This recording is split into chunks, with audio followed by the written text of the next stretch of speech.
Are there any constituency statements by honourable members? And I call the member for Mayor.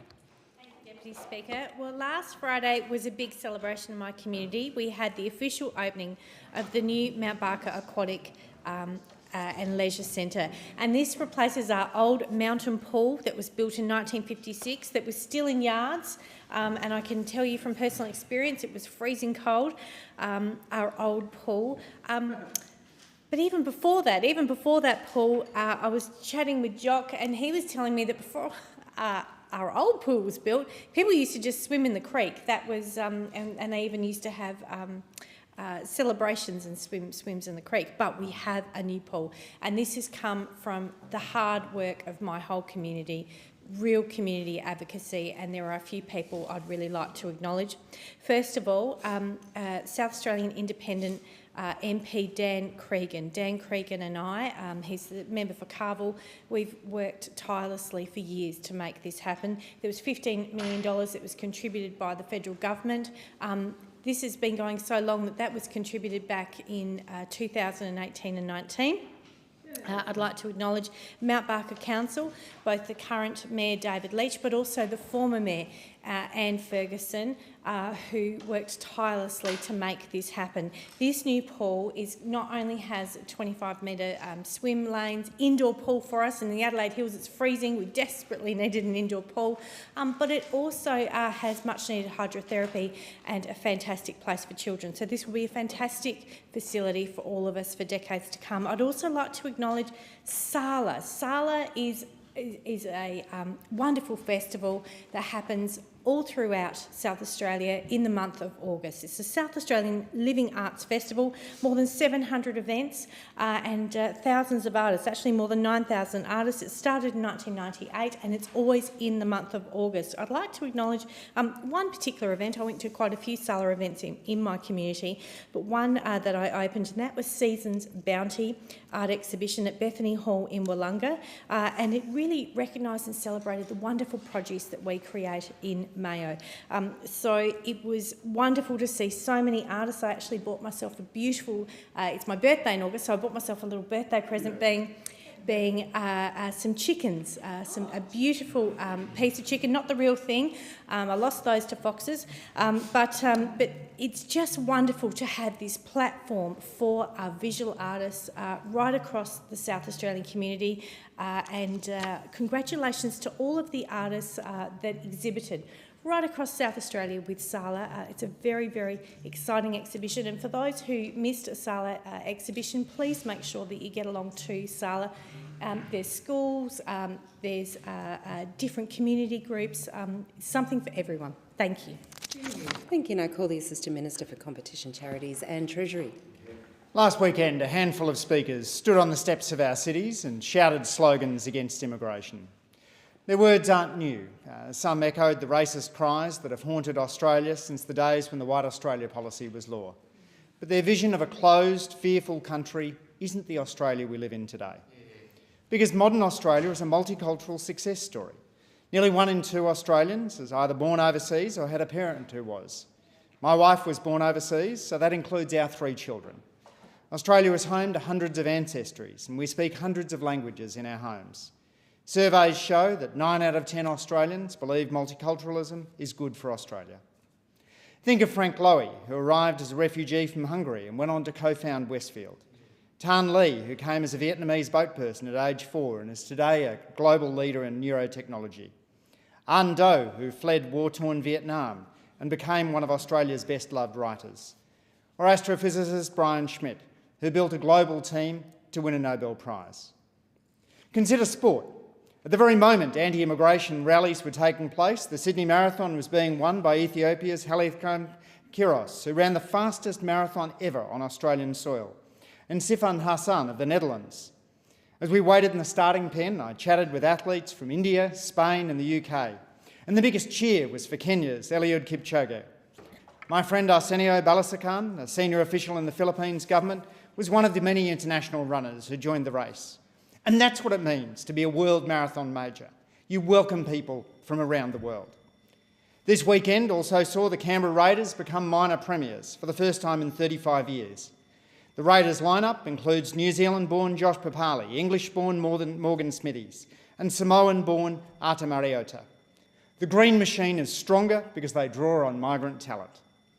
Across the economy, migrants are, on average, younger and more likely to start a business than the Australian-born. They pay more in taxes than they draw in benefits.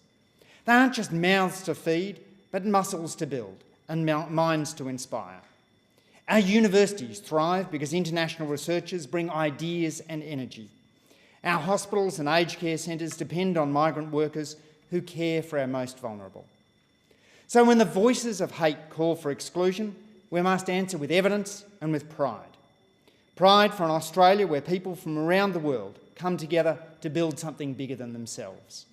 Pride in a multicultural nation that's more open, more dynamic and more generous than those who peddle fear will ever understand. That's the real story of Australian immigration.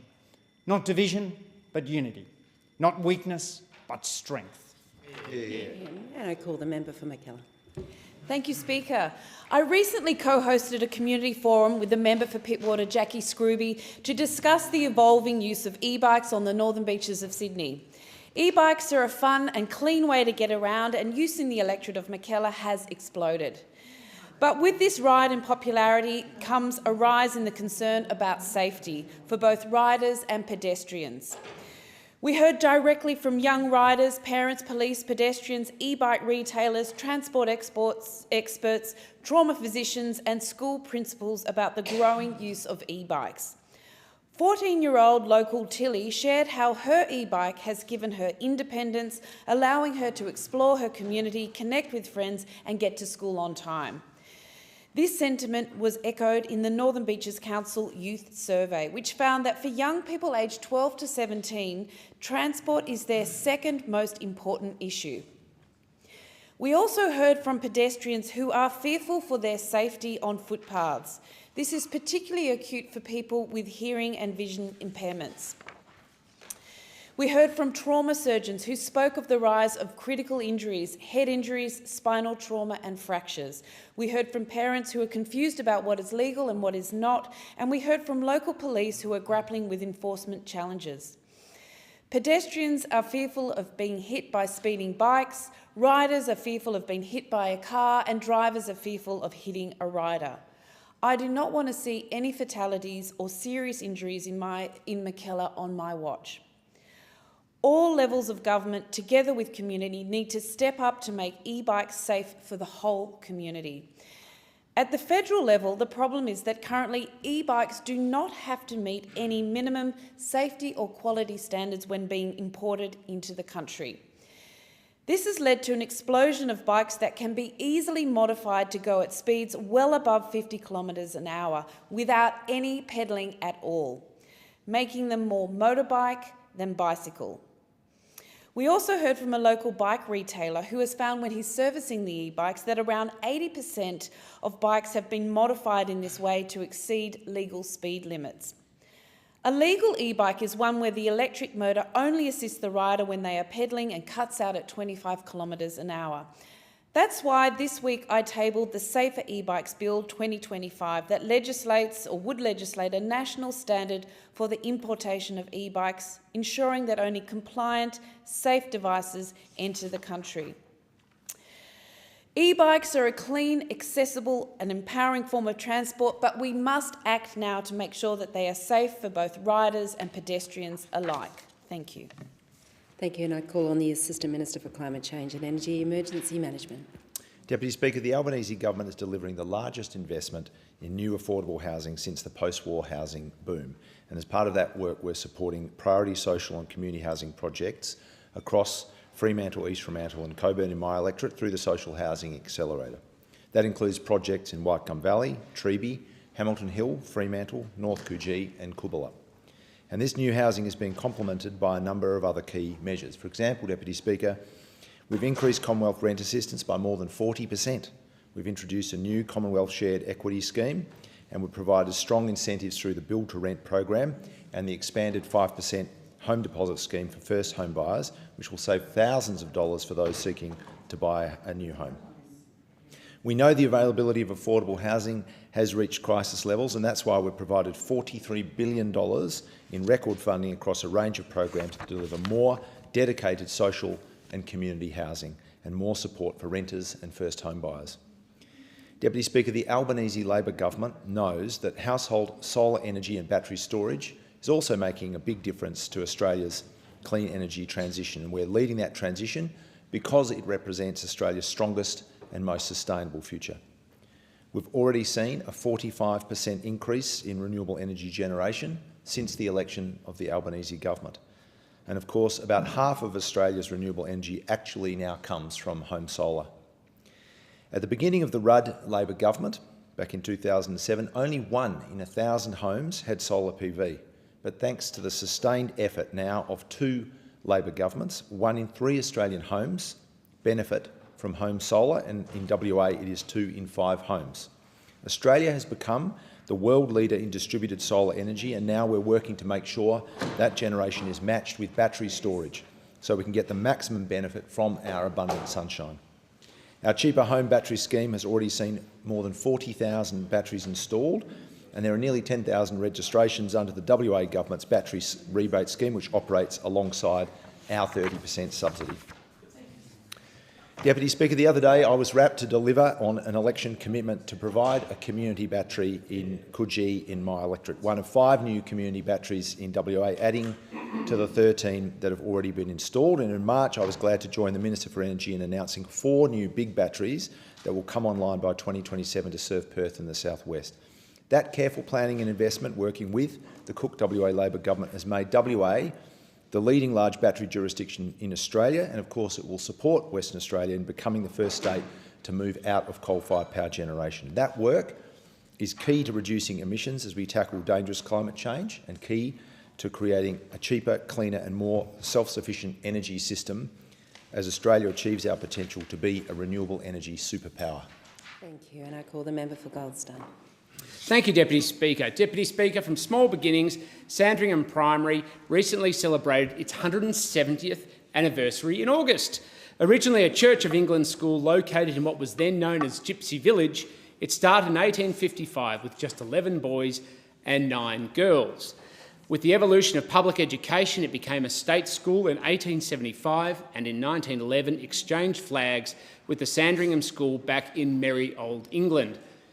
After the Second World War, it grew to 800 students, but it's closer to 500 now.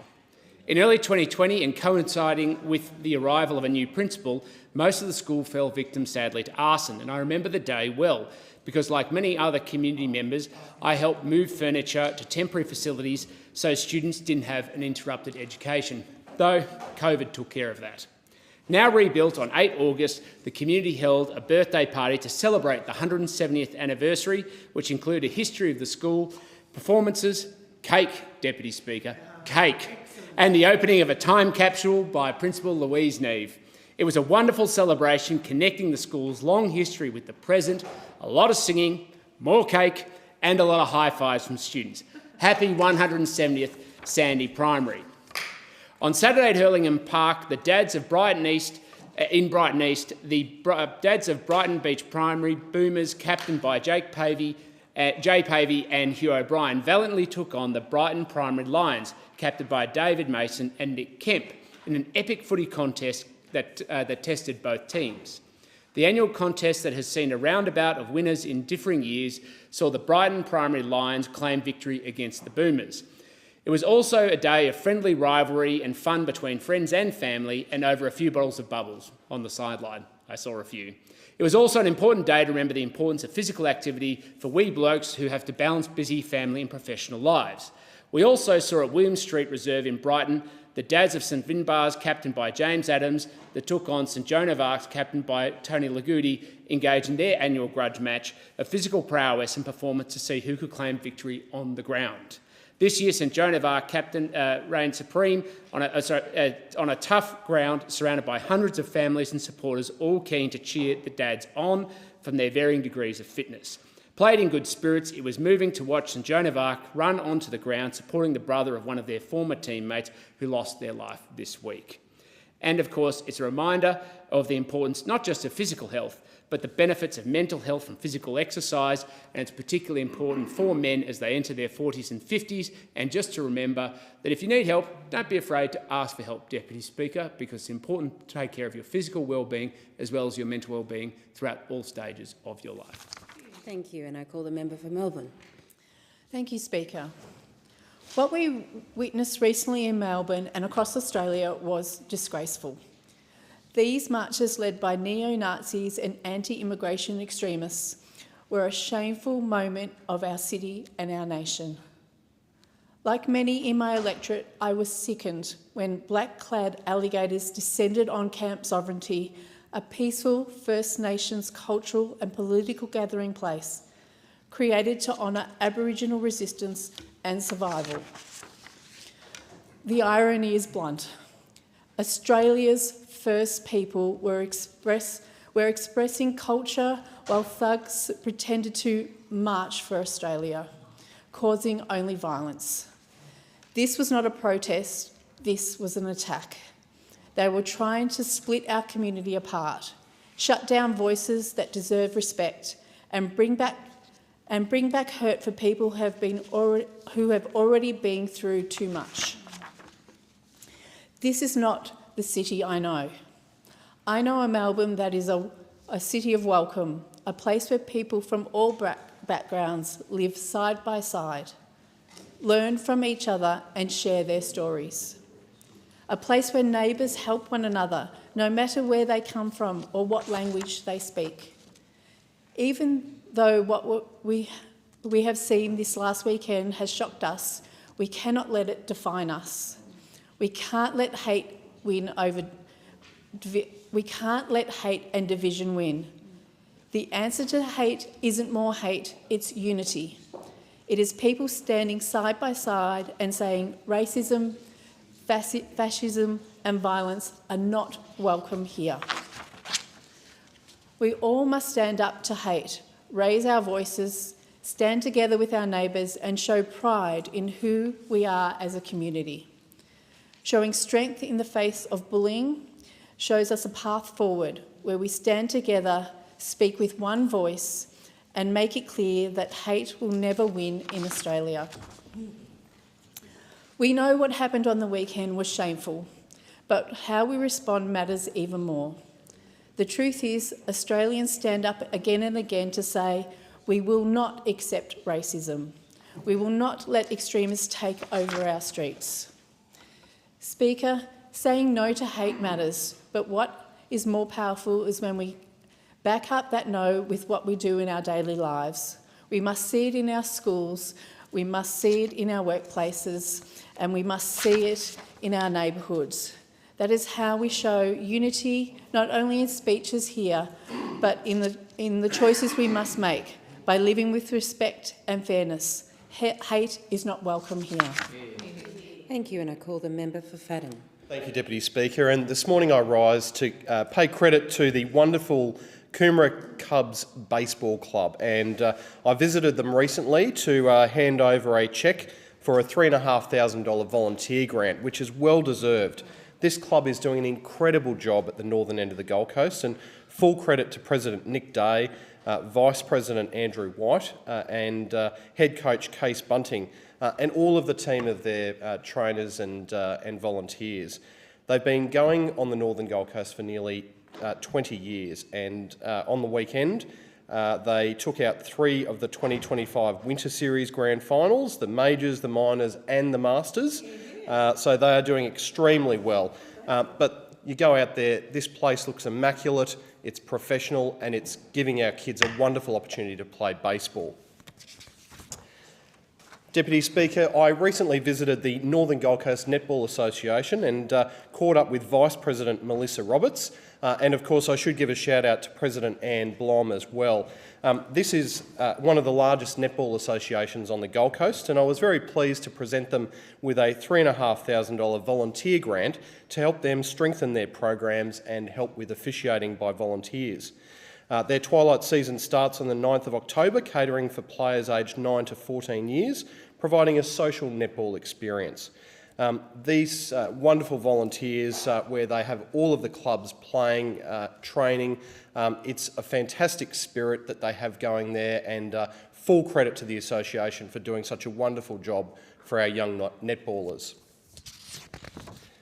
Deputy Speaker, the Southport Labrador Cricket Club is one of the icons of the Northern Gold Coast, and the Mighty Tigers have roots in the Gold Coast back to 1883.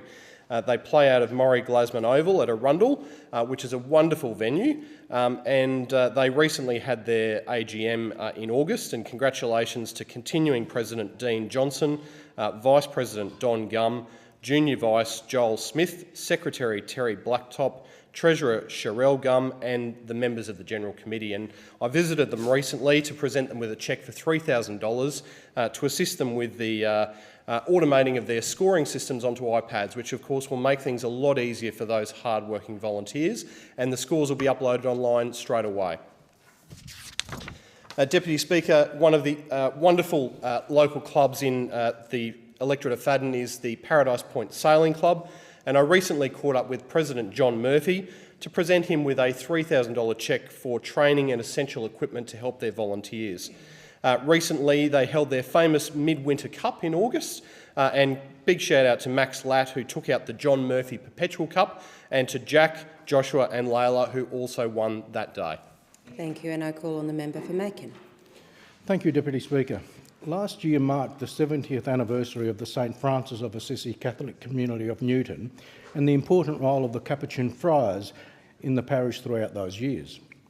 The history and growth of the parish was recorded in a 320-page commemorative book published in 2024 titled 70, A Celebration of Faith, Mission and Fraternity. On 26th of July, the Campania Sports and Social Club in Modbury celebrated its 50th anniversary with a sold-out gala dinner at which the member of Sturt and I were privileged to attend. Later this month, on September the 28th, the annual religious celebration of the Madonna de Montevergine, held at the St Francis of Assisi Catholic Centre, and possibly the largest religious event of its type in Australia, marks its 70th anniversary. At Adelaide's Glyn Corner proudly stands an award-winning landmark stone monument as a symbol and reminder of South Australia's migration story. The common thread and primary driver of the examples I've just cited has been the Italian migrants from the Campania region of Italy, who came to Australia in the 1950s and 60s and settled predominantly in the eastern and northern suburbs of Adelaide. They came with very meagre possessions, but with a will to succeed in the land of opportunity. And succeed they did. Today, Italian Australians of Campania origin can be found in successful businesses, the professions, academia, the trades, food production, politics, entertainment, sports, and in nearly every sector of South Australian life. But they did not just succeed for themselves, they made a real difference to life in South Australia. For example, their community facilities at the Campania Club at Modbury, San Giorgio La Molara Club at Payneham, Altavilla Club at Beulah Park, and Molinara Club at Holden Hill are regularly used by the wider community. In 2003, a book was published titled I Campani in South Australia, documenting their extensive history and contribution to South Australia. At the recent 50th anniversary celebration of the Campania Club, the large number of dignitaries, including South Australian Governor Her Excellency Francis Adamson, Premier Peter Malinauskas, Italian Consul Ernesto Pianelli, with congratulatory messages from Prime Minister Anthony Albanese and Senator Francesco Giacobbe from Italy, highlighted the deserved recognition due to the South Australia's migrants from Campania. The Campania Club, initially developed through the drive of John De Ferri and some 14 other founding members, and now led by a next-generation club president Ross D'Ieso, today stands as a visual example of the presence, determination and influence of the people who came from Campania. My thanks to them all for all they have done. They have so much to be proud of. Thank you, and I call on the member for Longman. Thank you, Deputy Speaker. I rise today to remind all those seniors in my electorate of Longman that the very popular Seniors Expo that I have held since I was first elected in 2019 is fast approaching. This year, these events will be held on Tuesday, the 23rd of September at St Columban's College in Caboolture, and Thursday, the 25th of September at Banksia Beach State School on beautiful Bribie Island. These expos are more than just events. They're a vibrant, welcoming community gathering that reflect the appreciation and care we have for our seniors in Longman and have been well attended in the past. One of the reasons I run these events is I understand that many seniors struggle with computer literacy. They were raised in a time when people dealt with other people face to face and not through a keyboard or electronic device. By having stalls manned by actual people, a new concept I know, they can ask questions and hopefully get answers to questions they may struggle to find in the online maze. Each expo will feature over 80 informative stallholders, offering services and advice on health, lifestyle, aged care, community program, travel, hobbies and more. Whether it's finding support services, joining a local group or exploring new ways to stay active and engaged, there's something for every senior and every carer. This year we've listened to feedback from previous years where we were told that many grandparents have to look after grandchildren during the school holidays in this modern age. So we're going one step further. We're making it a day for the whole family. For the first time we're introducing a kids area and a petting zoo with llamas, goats, baby lambs, ducklings and more. While grandparents, you're not old enough, while grandparents take their time exploring the expo, the grandkids can have some hands-on fun, making it a day for every generation to enjoy together. We'll also have outdoor seating, live entertainment, a barbecue area, coffee cart and refreshment station because these expos are also about relaxing, socialising and enjoying a good day out. I'd like to thank both St Columba's College and Banksia Beach State School for their generous support and for welcoming the community onto their grounds. These expos are perfect for seniors, carers and families. They're a chance to connect, discover something new and share in the spirit of community. And best of all, entry is free, including a ticket to our lucky door prize. Deputy Speaker, I'm a proud advocate for seniors in Longman. I believe in old school values, values that respect and honour our elders. Seniors have worked hard, paid their dues and deserve peace of mind in retirement. These expos are a small way to show our appreciation and support. I encourage everyone to come along, enjoy the day and celebrate what makes our community great. I look forward to seeing you all there. Thank you, and I call on the member for Cornwall. Thank you, Deputy Speaker. At Colby Catholic College in my electorate, I had the pleasure of joining students, teachers and staff for the school's feast day celebrations, which included a walk against domestic violence. Dressed in purple, carrying the words, "Not now, not ever," students took to the streets to send a powerful message. Violence has no place in our homes, our schools and in our community. The statistics show why this leadership shown by the school is so critical. The Australian Institute of Health and Welfare reports that 1 in 4 women and 1 in 14 men have experienced a form of violence from an intimate partner since the age of 15. Nearly a quarter of women and 14% of men have experienced emotional abuse by a partner, and more than 1.6 million women and 745,000 men have endured economic abuse. These are disturbing figures, but they are not just numbers. They represent neighbours, friends, colleagues and families in every community. The truth is the cycle of violence can only be broken by education, prevention and cultural change. That is why what I saw at Colby mattered so much. It is education leadership provided for and by young Australians, like that shown by students in my community, that is the key to ending this awful cycle of abuse. I congratulate the students, teachers and staff at Colby for the incredible work done to highlight such an important social issue and for their ongoing advocacy. A truly grassroots effort, real action on the ground, one step at a time. Deputy Speaker, I recently had the pleasure of visiting Elevation Secondary College in Craigieburn, where I met with the student leadership team. Elevation is a school that lives its vision to be an inclusive, outward-looking community committed to improving student learning, well-being and outcomes for every young person. The school values are clearly lived out by the students I met, who represented this school with pride and with purpose. The student leaders I met are amongst our community's brightest, and Elevation is helping to grow the next generation of our leaders. Young people who are not only academically capable, but also community-minded, outward-looking and determined to make a difference. That is why I'm so proud to represent Cornwall, a place that embodies the values of fairness, opportunity and solidarity. And I will continue to fight for policies and programs that give every young person in our community the chance to live out their potential and to tackle every opportunity, engage in study, work and build independent lives. I congratulate the students, the teachers and all staff at Elevation Secondary College for their ongoing commitment to continuous learning and academic excellence. Thank you, and I call on the member for Latrobe.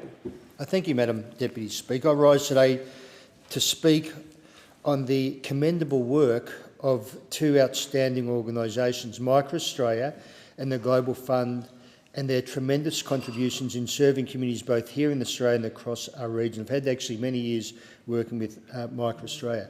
Recently had the privilege to meet with the Micro Women's Leaders delegation in Parliament House, and can I say they were very impressive and very passionate. These advocates shared a compelling agenda centred on the modern case for Australian aid grounded in the values of compassion and global responsibility. The delegation highlighted how effective aid not only fosters prevention, but also, very importantly, stability, but also bolsters security, aligning with Australia's strategic interests in the region. Their key priorities including building broad bipartisan support for aid, advocating for the restoration to 1% of the federal budget and advancing an urgent humanitarian package for Myanmar, and having the Minister in the Chamber for International Development, I'm sure she'll look at that very closely and very compassionately, as it's facing a very large humanitarian emergency. Micah's Safer World for All, I must say, Deputy Speaker, when they first said it to me, I thought it was Safer World for Oil, but it's actually Safer World for All. I had to clarify that with them. Campaign reminds us aid is not a charity, it's strategic investment in peace, stability and prosperity. Their work underscores the strong public support for aid, reflecting the values of compassion and solidarity that define us as a nation. In another significant engagement, I had the honour of meeting Lady Rosalind Multicultural, Chair of Global Fund. She briefed me on Australia's impactful partnership with the Global Fund, particularly in the pivotal role in pandemic preparedness. Australia stands as one of the most valued and long-standing partners of Global Fund in Indo-Pacific region. It's great to have the member for Riverina here today, who was a former Minister for the Pacific Islands. With Australia's support, the Global Fund has saved an astonishing 26.4 million lives in Indo-Pacific, including 210,000 lives in Pacific alone. Over 2 decades, for every Australian dollar contributes to the Global Fund returns over $13 US in value to our priority countries. That is not just good policy, it's exceptionally value for money, and any government would be very proud of that. Both MicroAustralia and Global Fund exemplify how thoughtful partnerships and sustained aid investment can promote a safer, healthier, more secure world for all Australians and our regions. I thank MicroAustralia and Global Fund for their leadership and look forward to working with them in the future. And I recommend, as I said before, the Minister look closely at the Myanmar funding. Thank you. Thank you, and I call the Minister for Small Business, International Development and Multicultural Affairs. Thank you, Deputy Speaker. I want to pay tribute today to an extraordinary woman in my electorate, Lorraine Mills. Now, Lorraine will probably be horrified I'm mentioning her, but that's who Lorraine is. She's humble, practical, never seeking the spotlight.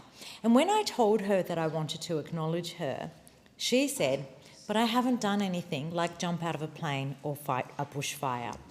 But that's exactly why I speak today, because Lorraine has spent more than 3 decades serving her community in quiet, generous ways. A true unsung hero of Cowan. Now, I first met Lorraine in 2017, and she struck me as fresh, energetic, funny, smart, and never afraid to speak her mind. When a local paper stopped delivering hard copies in her suburb, Lorraine instantly thought of older residents who would be left behind. She came to my office every week, filled her car boot with newspapers, and made sure that those residents didn't miss out.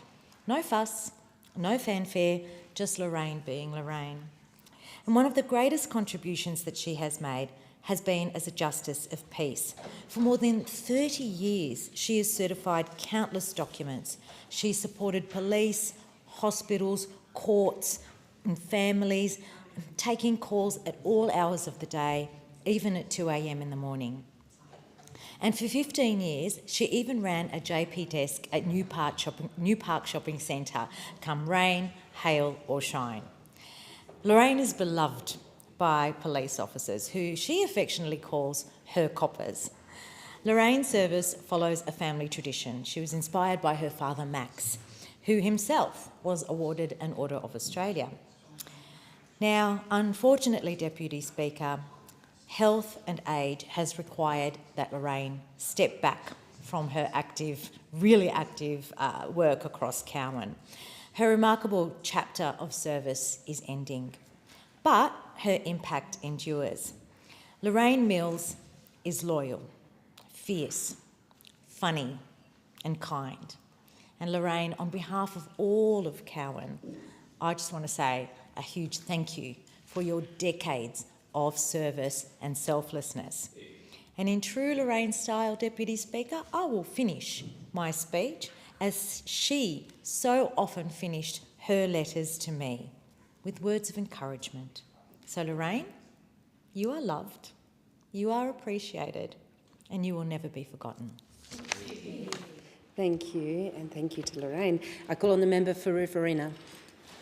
It's an odd thing to have a constituency statement where I cannot and will not name the constituent to whom I refer. And I cannot and will not, because if I do, this constituent will then face probably the fury of his neighbours, but also potentially of a company that is threatening to litter his farmland and others besides with these insidious wind turbines. Now, they'll only do it on his farmland if he allows them. But what is happening in the Riverina and regional Australia per se is that we are getting wind turbines all over the place. It's turning it into an industrial junkyard on the back of this pursuit of net zero. And my constituent lives at Old Junee, and it's an area I know well because McCormacks have been farming there for more than 100 years. My great-grandfather James and my grandfather Tom, both buried in the Old Junee cemetery. And Tom's son Tony, my late uncle, and his son John, they have farmed there near Coffin Rock Lane as well. Now, my constituent says that whilst it's in the very early days in their discussions, my conversations with him, a neighbour, are amicable at the moment, I fear that I will eventually have a falling out with neighbours that I have had a close and good association with for many years. I find this unfair given that I am at a stage of my life that I'm currently looking to retire. He's been a generational family farmer. He says, apart from the undesirable aesthetics of the turbines and fins themselves, my biggest concern lies with the battery storage facility. This is because, one, most grid-scale battery energy storage systems today use lithium-ion batteries containing lithium iron phosphate, nickel, manganese, cobalt, etc. Two, if a cell overheats, it can trigger thermal runaway spreading to other cells. Three, this creates intense heat up to 1,000 degrees Celsius, fire and the venting of highly toxic gases. In addition, fire services are generally unable to control these fires and they allow them to burn out, which means that there is a long toxic smoke exposure and the land, livestock and humans for hundreds of metres to many kilometres downwind could be severely affected. Even though the risk is said to be minimal, any risk of all of this is totally unacceptable. And that's the sad reality. We've got volunteer rural fire services that are saying they are going to refuse to go out to these fires. This is the sad reality of the pursuit of net zero in the Riverina. We are going to be covered with these industrial turbines. They don't want them. Some do, and others don't. And the fact is, it is dividing families. It is dividing family friends who've been friends for many, many years. And Chris, the minister might have a mandate to govern, but he doesn't have a mandate to ruin my electorate. Thank you, and I call the member for Barton. Thank you, Deputy Speaker. On 30th of August 2025, it was an honour to celebrate 30 years of the Australian Chinese Soccer Association in Hurstville. 3 decades of passion for football, community spirit and friendship. When the association was first registered in 1995, after several months of hard work and preparation, no one could have predicted the scale of its growth. What began as a humble initiative has today become a thriving community organisation built on the dedication of presidents, patrons, sponsors, committee members and the relentless commitment of players and supporters. Over the years, ACSA has documented an incredible journey, from local matches to international competition. It has left a very powerful imprint not only on the Chinese Australian community, but also on Australia's broader sporting and multicultural landscape. For 30 years, ACSA has proven that football is more than a game. It's a way to unite cultures, generations, and communities. From local leagues to international tournaments, ACSA has carried the pride of our community onto the world stage. Even through the challenges of COVID-19 pandemic, when international competitions had to pause, ACSA found ways to keep the spirit very much alive by promoting senior football locally and investing in referee training to secure the future of the game. And now, post-pandemic, the association has returned stronger than ever. 6 teams in Penang in 2023, 5 teams in Nanchang in 2024, and this year excelling at the Taipei Masters Cup in the 65 and 70 age groups. These are remarkable achievements. But ACSA's contribution goes beyond tournaments, from supporting Eastwood Harmony Day, the Lebanese ALFA Cup and Home 789 to hosting international friendlies. ACSA has demonstrated what sport does best. It brings people together across cultures, generations and borders. ACSA's legacy isn't measured in goals and awards, but in the friendship and connections and community spirit it has built. ACSA has shown us that when people come together for the love of the game, they also build stronger and more inclusive communities. Starting an organisation is hard, but sustaining it for 30 years takes vision, dedication and heart, and that's exactly what this association has shown.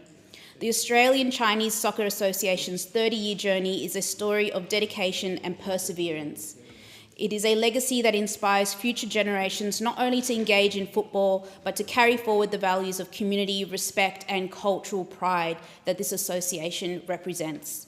Congratulations ACSA and Mr. Kim Mok, the chairman of the association. I wish every success as it continues to grow, compete and to inspire for the next 30 years and beyond. Thank you, and I call the member for Moncrieff. Well, in 2011, the Gold Coast Suns played our first AFL game against Carlton at the Gabba on April the 2nd. But the first true home game at then Metricon Stadium in Moncrieff came over a month later on May 28, where 155 players have since been and gone. And the club has seen 6 coaches.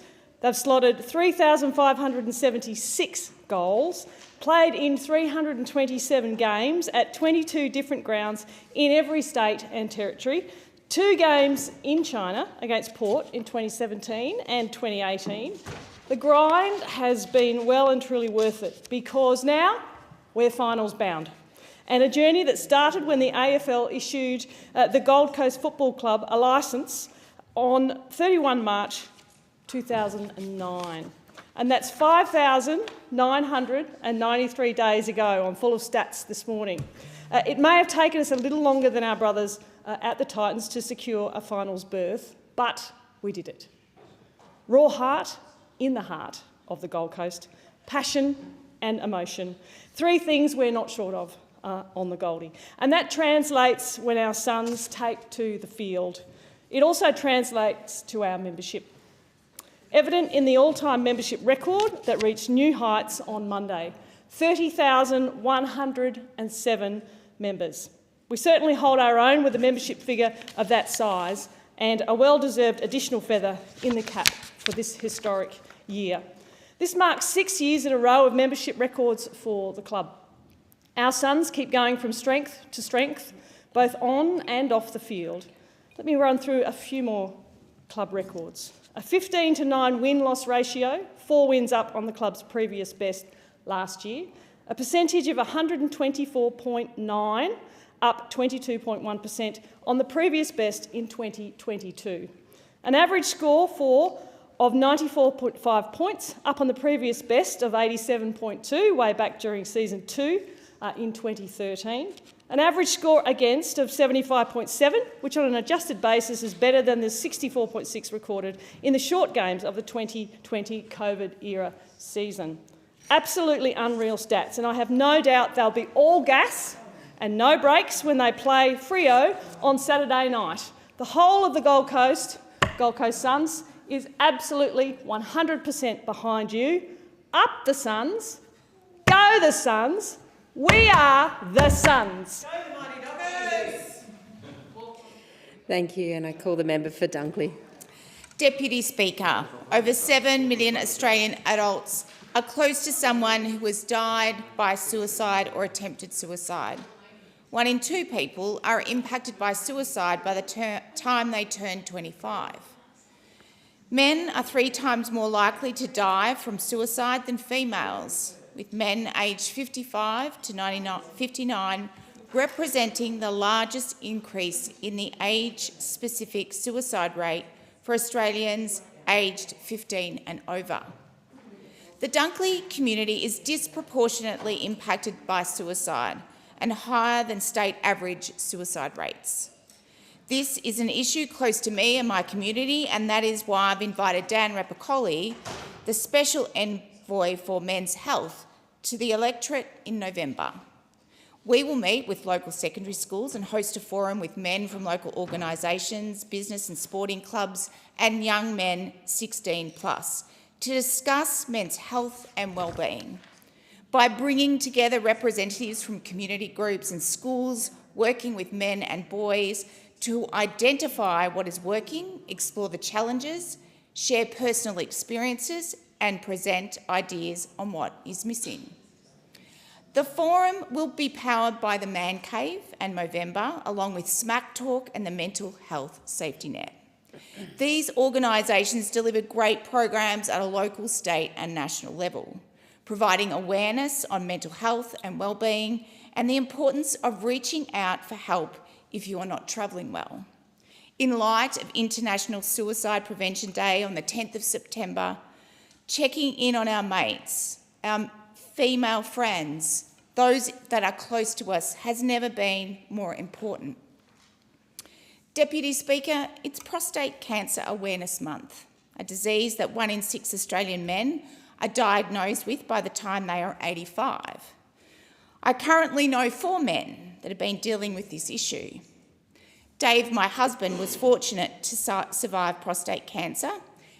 It all started with a finger up the clacker, is the name of my husband's memoirs that track his journey with prostate cancer over 8 years.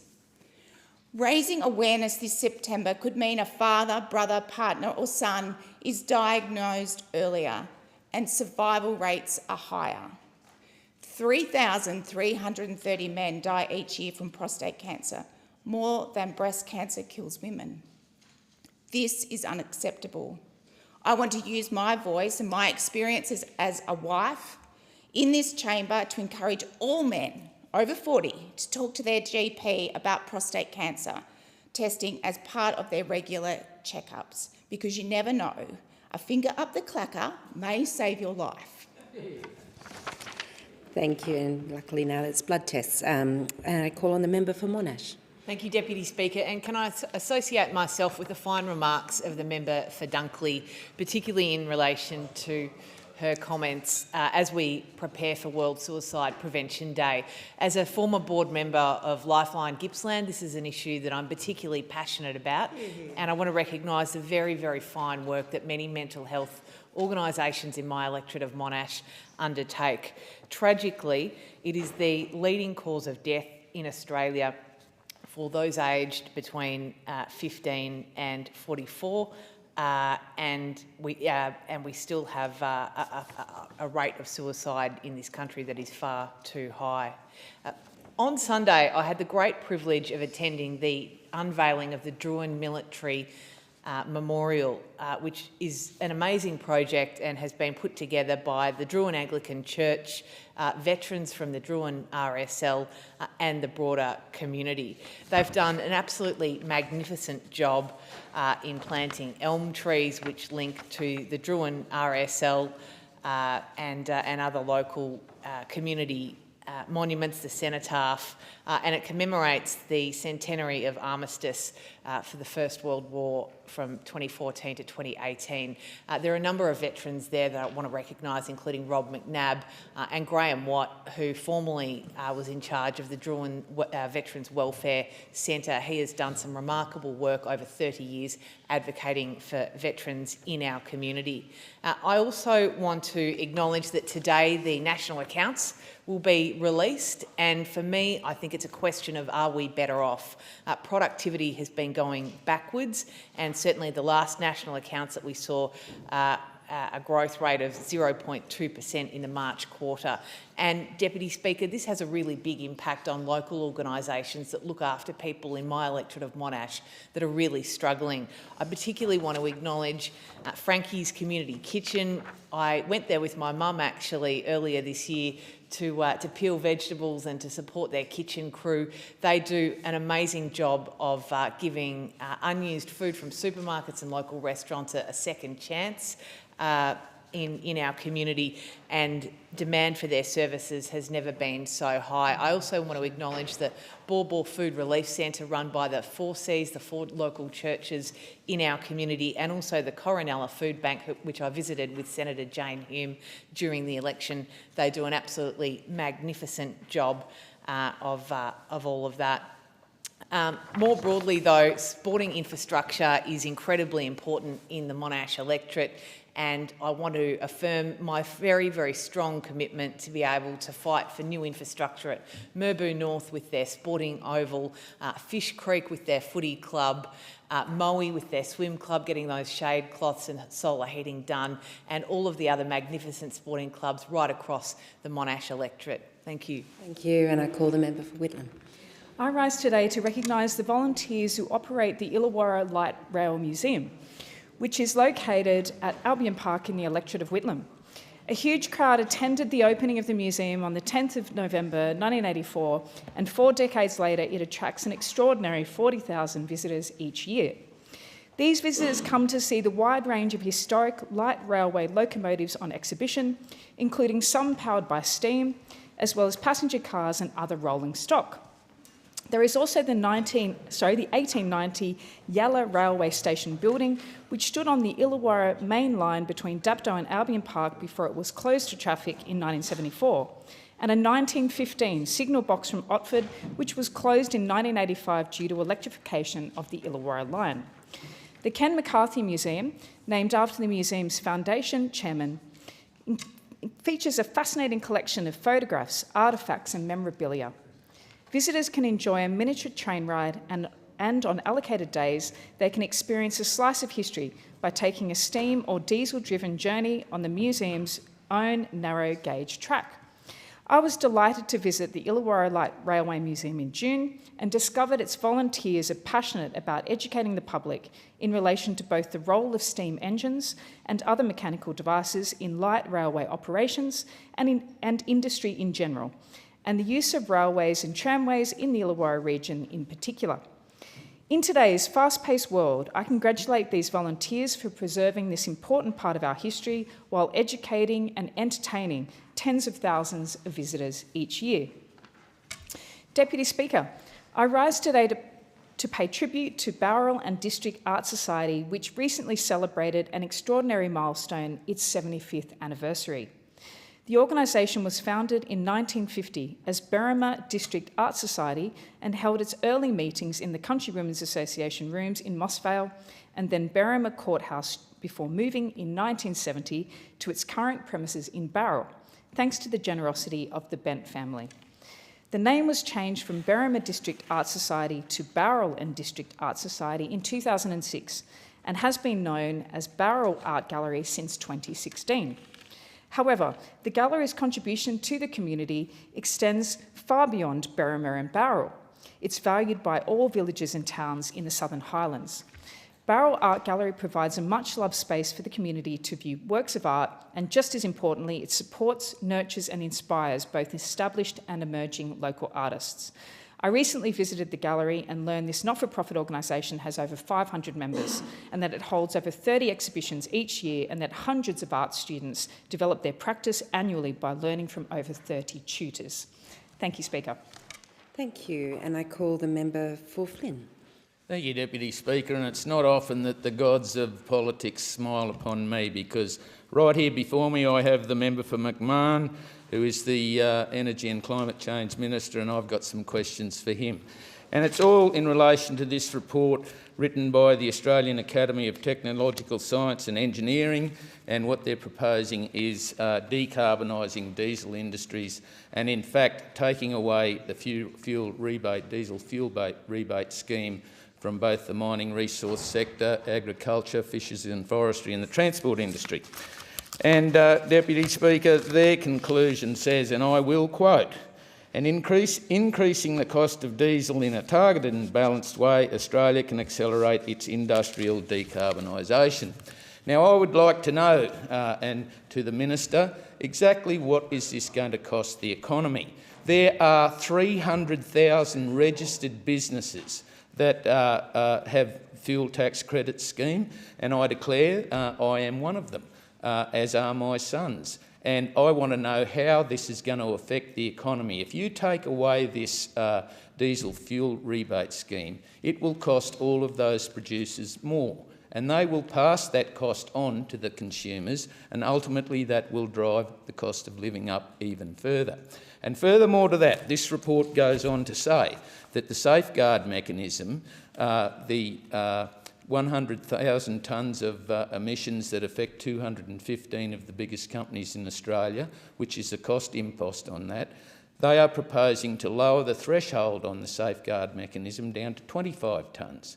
And again, that will affect many, many more businesses in Australia.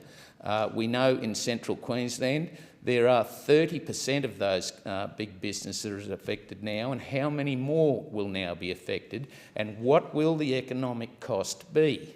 And this is an important topic to discuss, because the government simply will not answer what is the economic cost of the road that we're going on to decarbonisation and, in fact, trying to achieve net zero by 2050. So, to the Minister who is here listening to me, he should come out and tell us exactly what this is going to cost the economy, how many businesses will be affected, and how that will transfer itself to the cost of everything in respect to consumers, who that cost will be passed on to. So here we are, and I wait for the Minister's reply. Thank you, and I call the Minister for Climate Change and Energy. Thank you very much, Madam Deputy Speaker. In a world replete with humanitarian crises, from Gaza to Ukraine, it's sometimes very difficult for other crises to get attention in the world, or indeed here. And today I want to highlight just one: Sudan. Sudan is currently facing the world's largest hunger crisis and the world's largest displacement crisis. And the scale of suffering is unimaginable. Over half the population live in acute hunger, struggling each day for enough food to survive. 11 million people have fled their homes. Somewhere between half and a third of our population have fled their homes, often with nothing but the clothes on their backs, in search of safety and stability. You might ask, what's this got to do with Australia? Well, every humanitarian crisis, I think, in fact, impacts on every human in the world. In this case, Fatima Zakaria from my electorate, Blacktown, recently lost her sister and all 8 of her sister's children in an artillery strike. 8 of her nieces and nephews dead. This is not an isolated incident. Over 15,000 civilians are estimated to have been killed in Darfur alone since the conflict began. Many members of my community have lost family. Many think they've lost family but are unable to make any contact. On the 1st and 2nd of December last year, the Zazam camp came under heavy shelling. Located near Al Fasher, the camp hosts 500,000 people came under shelling. According to humanitarian agencies, access to food, clean water and medical treatment in Zazam is now almost non-existent. Tragically, 5 people killed and 18 were wounded. Madam Deputy Speaker, the list of incidents and tragedies goes on. On the 24th of January, an attack occurred at the Saudi Teaching Maternal Hospital in Al Fasher. I'll say it again, an attack on a maternal hospital. The attack was carried out by the Rapid Support Forces and claimed the lives of at least 70 patients and wounded dozens. This was the only functional hospital in Al-Fasher that was attacked. Then again, the Zazam attack. The Zazam camp came under attack. This time, Madam Deputy Speaker, 2,000 people lost their lives in one attack.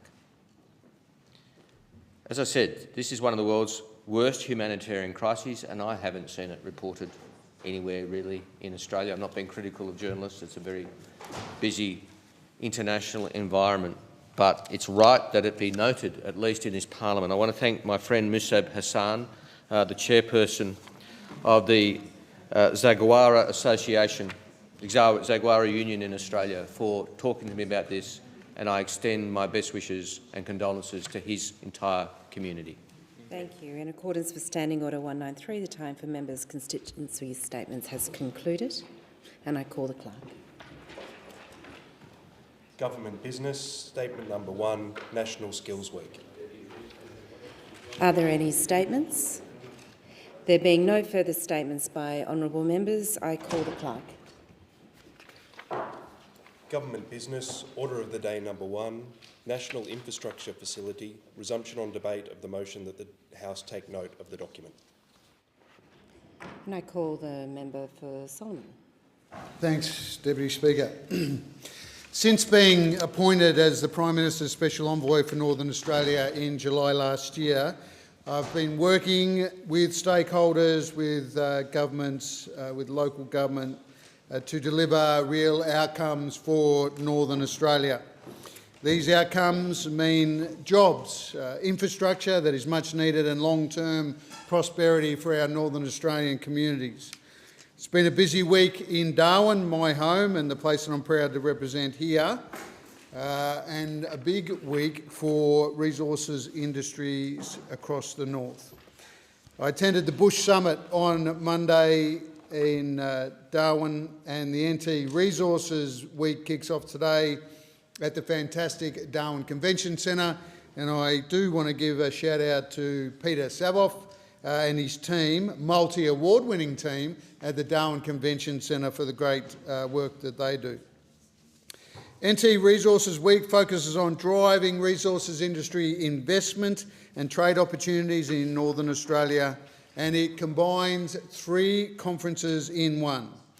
First, SEOC, the Southeast Asia Australia Offshore and Onshore Conference, which is Northern Australia's largest and longest established petroleum conference. Second, Mining the Territory Conference, which is Northern Australia's leading mining conference, taking a deep dive into our North Australian industry. And third, our Clean Energy and Decarbonisation Conference.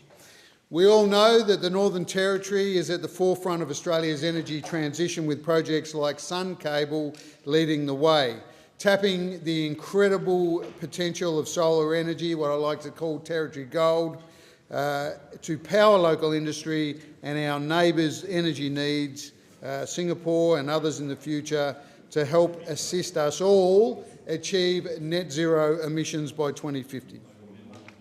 The Albanese Labor government is fully committed to Northern Australia. We have worked to ensure that the Northern Australian Infrastructure Facility, NAIF, is supporting key projects that help unlock the North's potential and deliver tangible benefits to northern communities.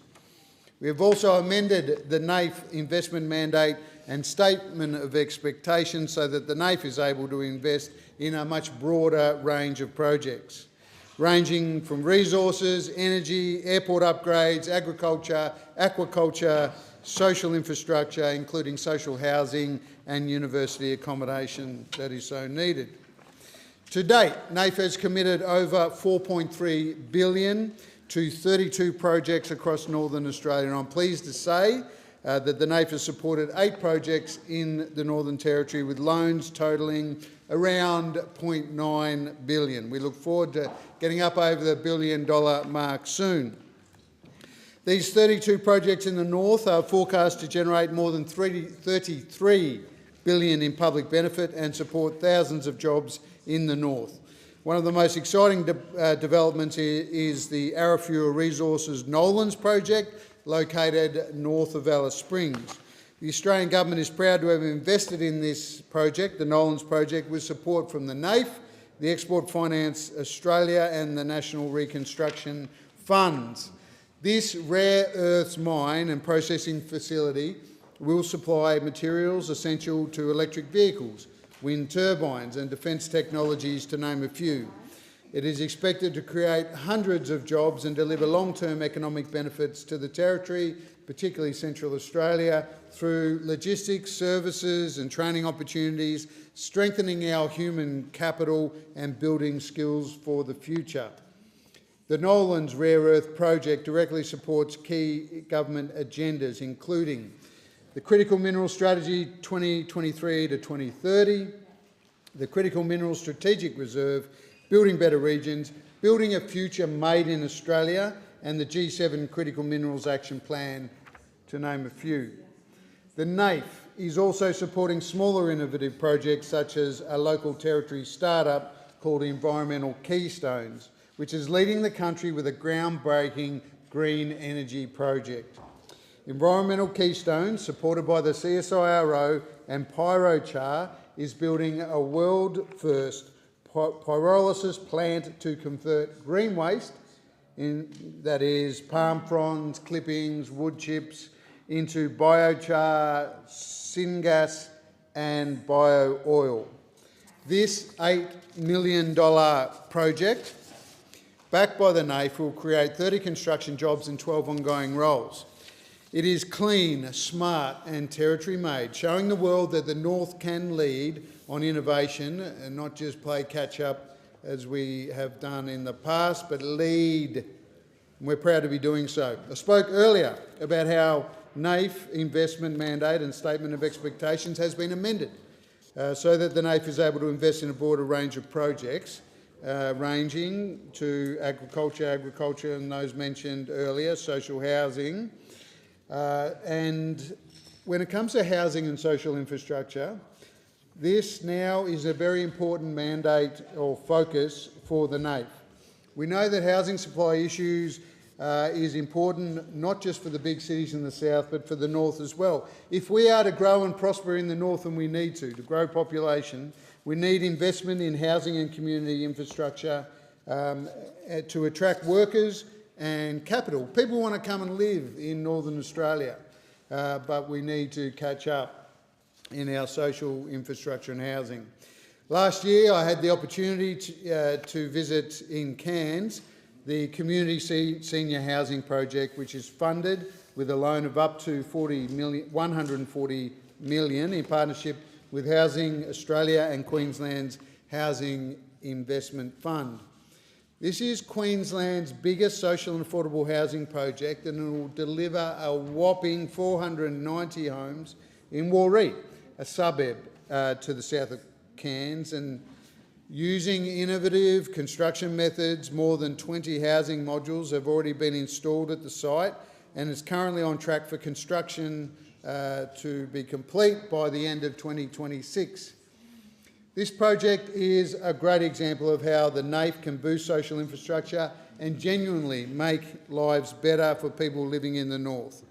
And this particular project in Cairns is very special because it addresses housing challenges for senior members of the Cairns community, the elders of the Cairns community who can be vulnerable to risks of homelessness and, of course, loneliness. But this seniors community village that we're building there with NAIF support will absolutely address that.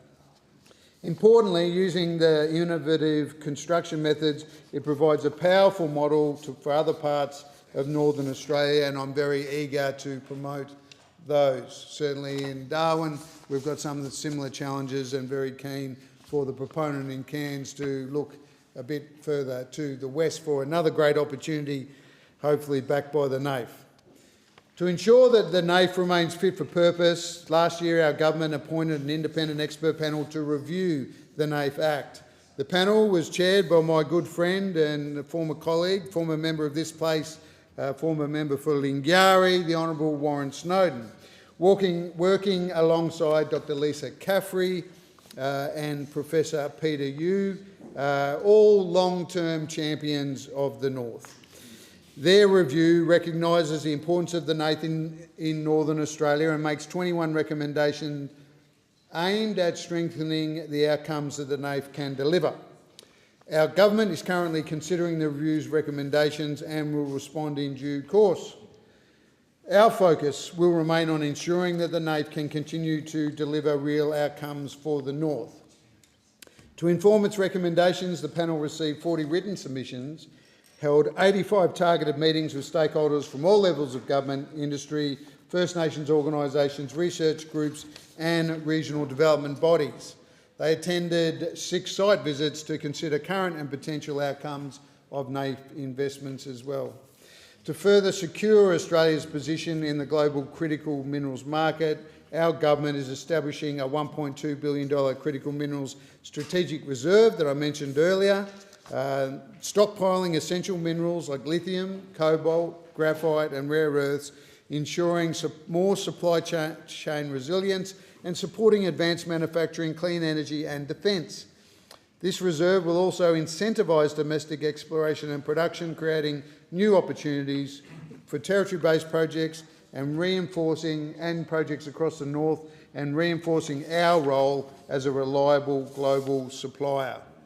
I want to finally thank the staff of the NAIF that not only live in the North but around Australia, and in particular the CEO, Craig Doyle, who's done a fantastic job and is now retiring. Long may the NAIF deliver for the North. I thank the member. The question is that the document be noted.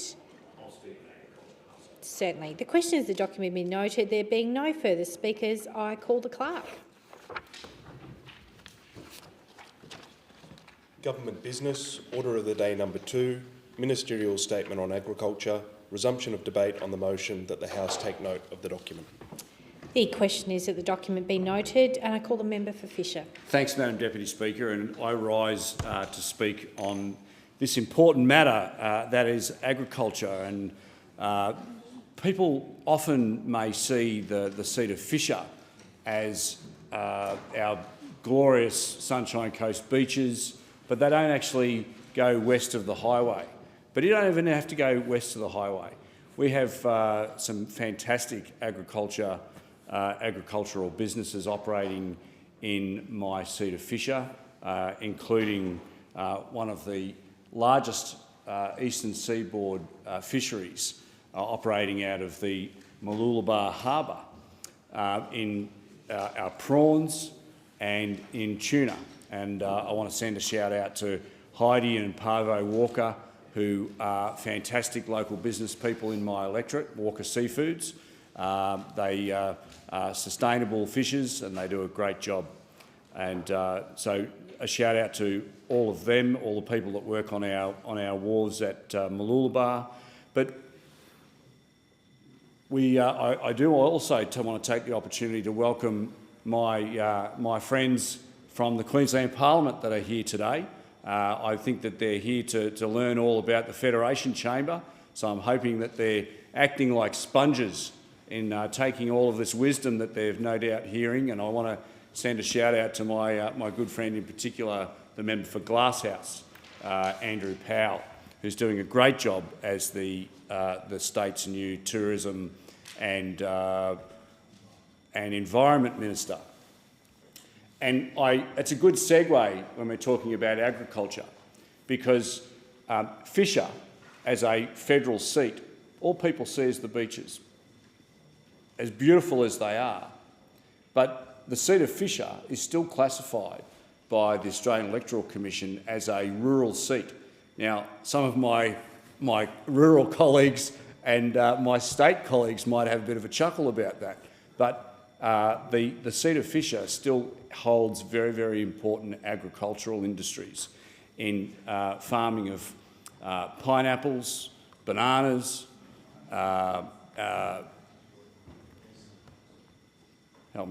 strawberries, of course.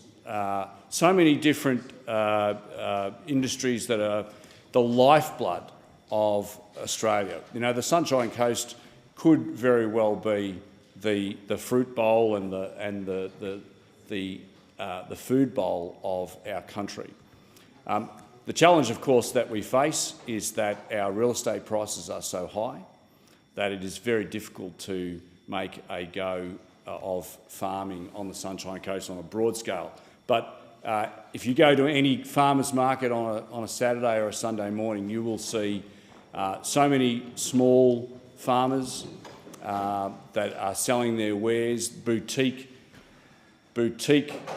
businesses, and but it is a great privilege to be the member for Fisher, because agriculture, whilst it is a smaller part of what we do in Fisher, it is a very, very important part of it. Of course, the member for Riverina would be much more qualified to speak about agriculture, and I'm very pleased that he's made it into the chamber to talk about agriculture.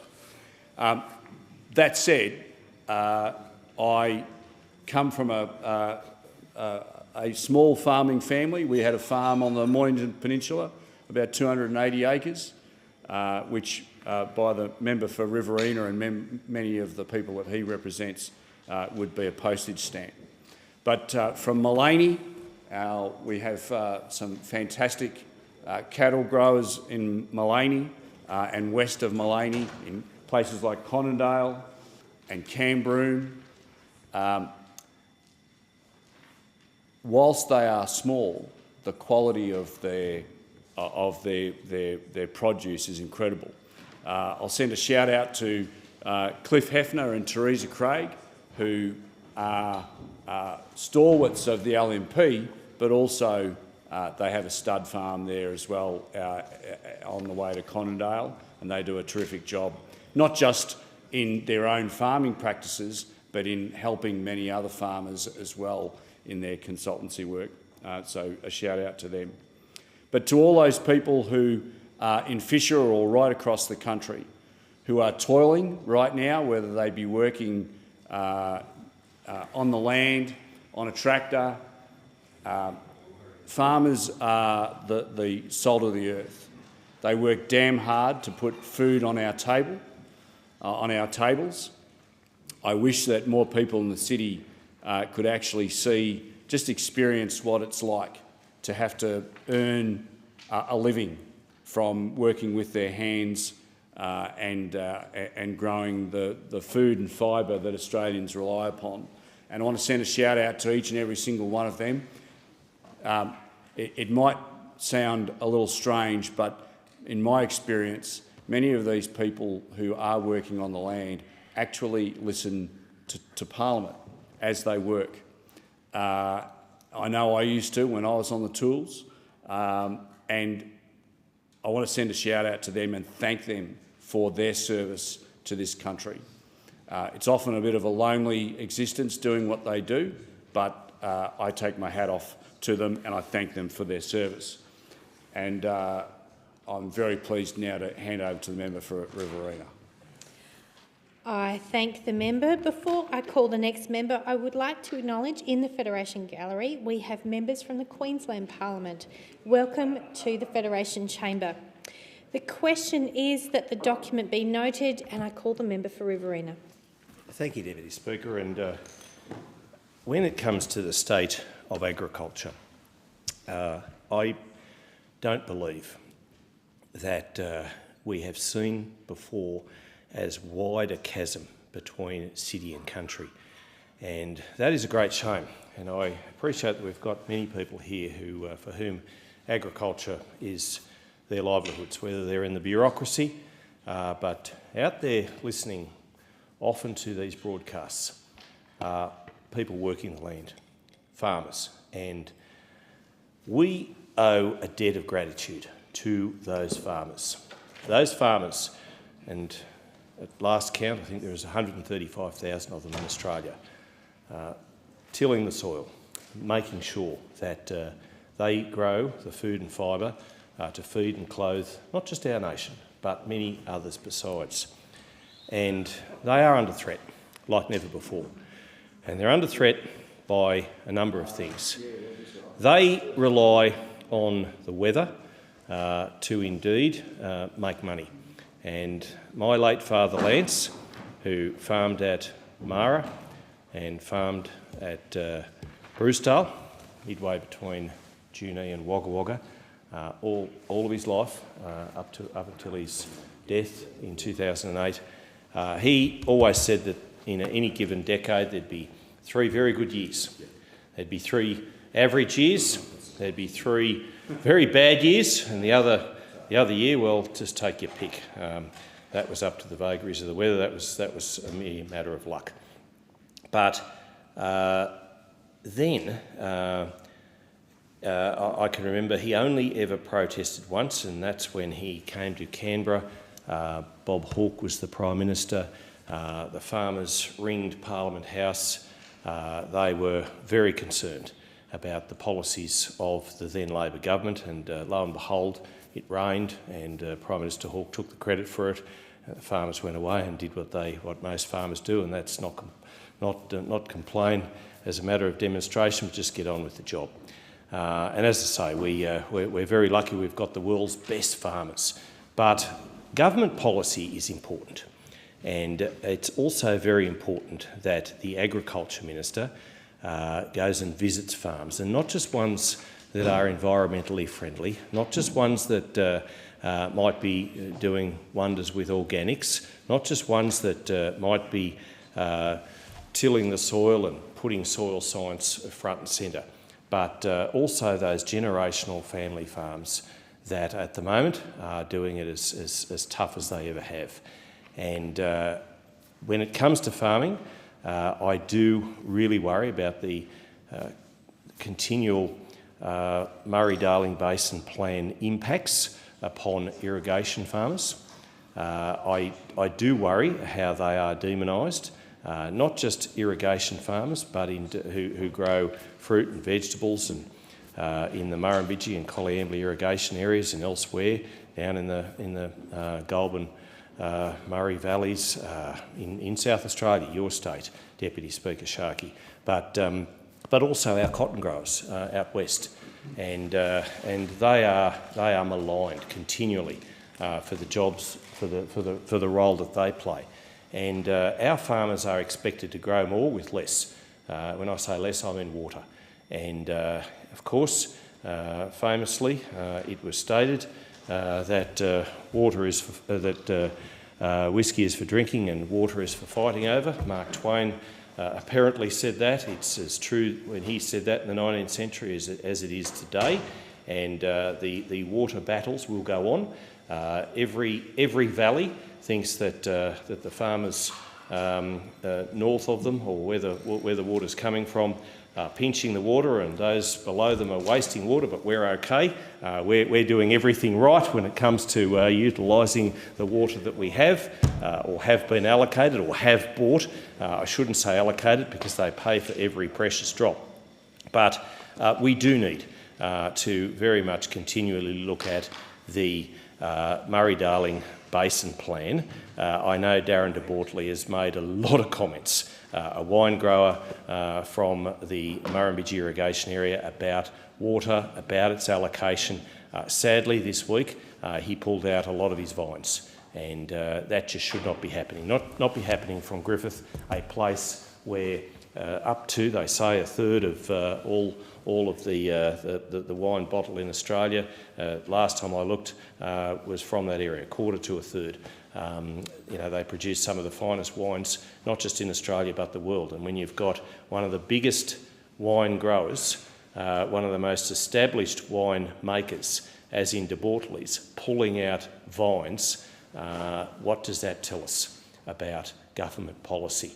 Now, I know Darren would probably point the finger and he would say long and loud and passionately about both sides of government. And yes, both sides of government have been at fault in not having the best water policies, particularly for our irrigators. But I was proud to say that I was the one who put in the disallowance motion back in 2012 against Murray-Darling Basin Plan. I see the member from Macon over there, and he no doubt, he was in the Parliament at the time, he no doubt voted against it. I think there were only 5 at the time who voted with me, and that was the then member for Melbourne, who had the complete opposite reasons for voting with me. It was the member for Kennedy, who's still in the Parliament and probably still will be for quite some decades to come. We had the then member for Murray, Dr. Sharman Stone, and the late Albie Schultz, who was the member for Hume. And that was the 5, and there was a celebrated photo of us 5.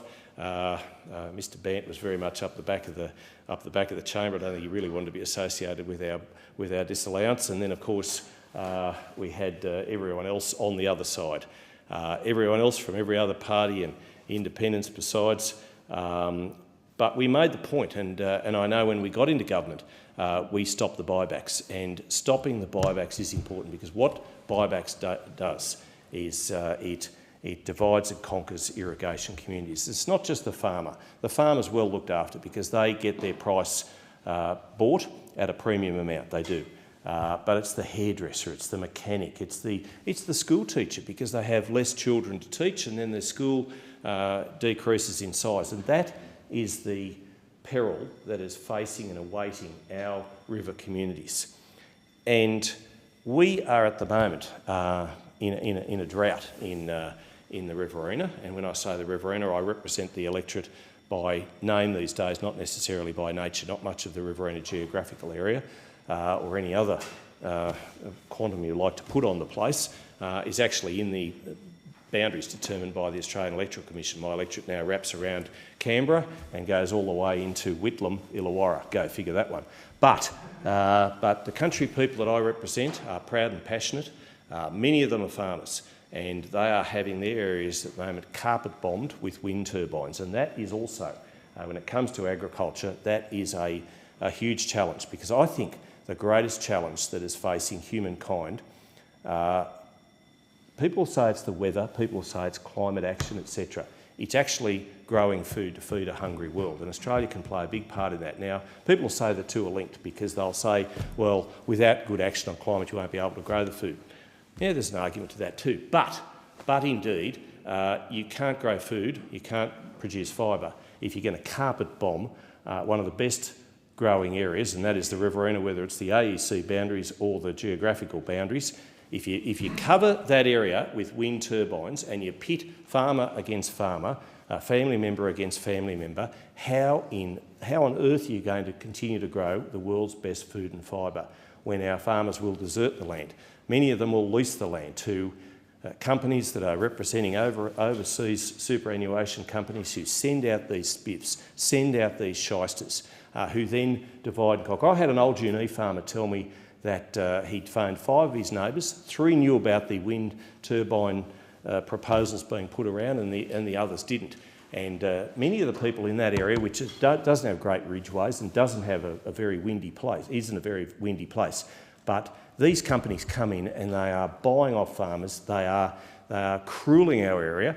I won't stand for it. That's why I'm against the net zero proposals being put forward by this government, because it is going to ruin our farmland. We're going to carpet bomb our pristine farmland, our wonderful producing farmland, with wind turbines, and for what? It's not going to change the weather, it's not going to lower the temperature. It is a nonsense and it is a crock. I thank the member. The question is that the document be noted, and I call the member for Dawson. Thank you, Deputy Speaker, and I welcome the contingent from Queensland Parliament. Well done, nice to see you folks here. Deputy Speaker, this is about the agriculture statement, but what it actually should be about is how Labor has failed the agricultural sector in this country. So in my neck of the woods, let's start with the fishing industry. In the last term of Parliament, the Environmental Minister, Tanya Plibersek, decided to shut down the fishing industry. So the gillnet fishing industry within my electorate, where fishermen for many decades have been catching barramundi, salmon, they've been catching some flathead, and this is all about supposedly looking after the Great Barrier Reef. Well, let me tell you, Deputy Speaker, a gillnet goes nowhere near the Great Barrier Reef. It's more than 60 miles away from the Great Barrier Reef. They're used in inshore fisheries. But no, they shut them down. So the fishermen and the fine fishermen and women, they're actually monitored. There's cameras on them. They've got to log in when they go fishing. They've got to log out. But no, they're fully licensed, and it's a fully sustainable wild caught industry. But no, totally shut down. So then what happens? The chandlery shops, the boat builders, the outboard mechanics, the ice makers, they all go to the wall as well. So just an absolute disgrace. And then the live sheep trade.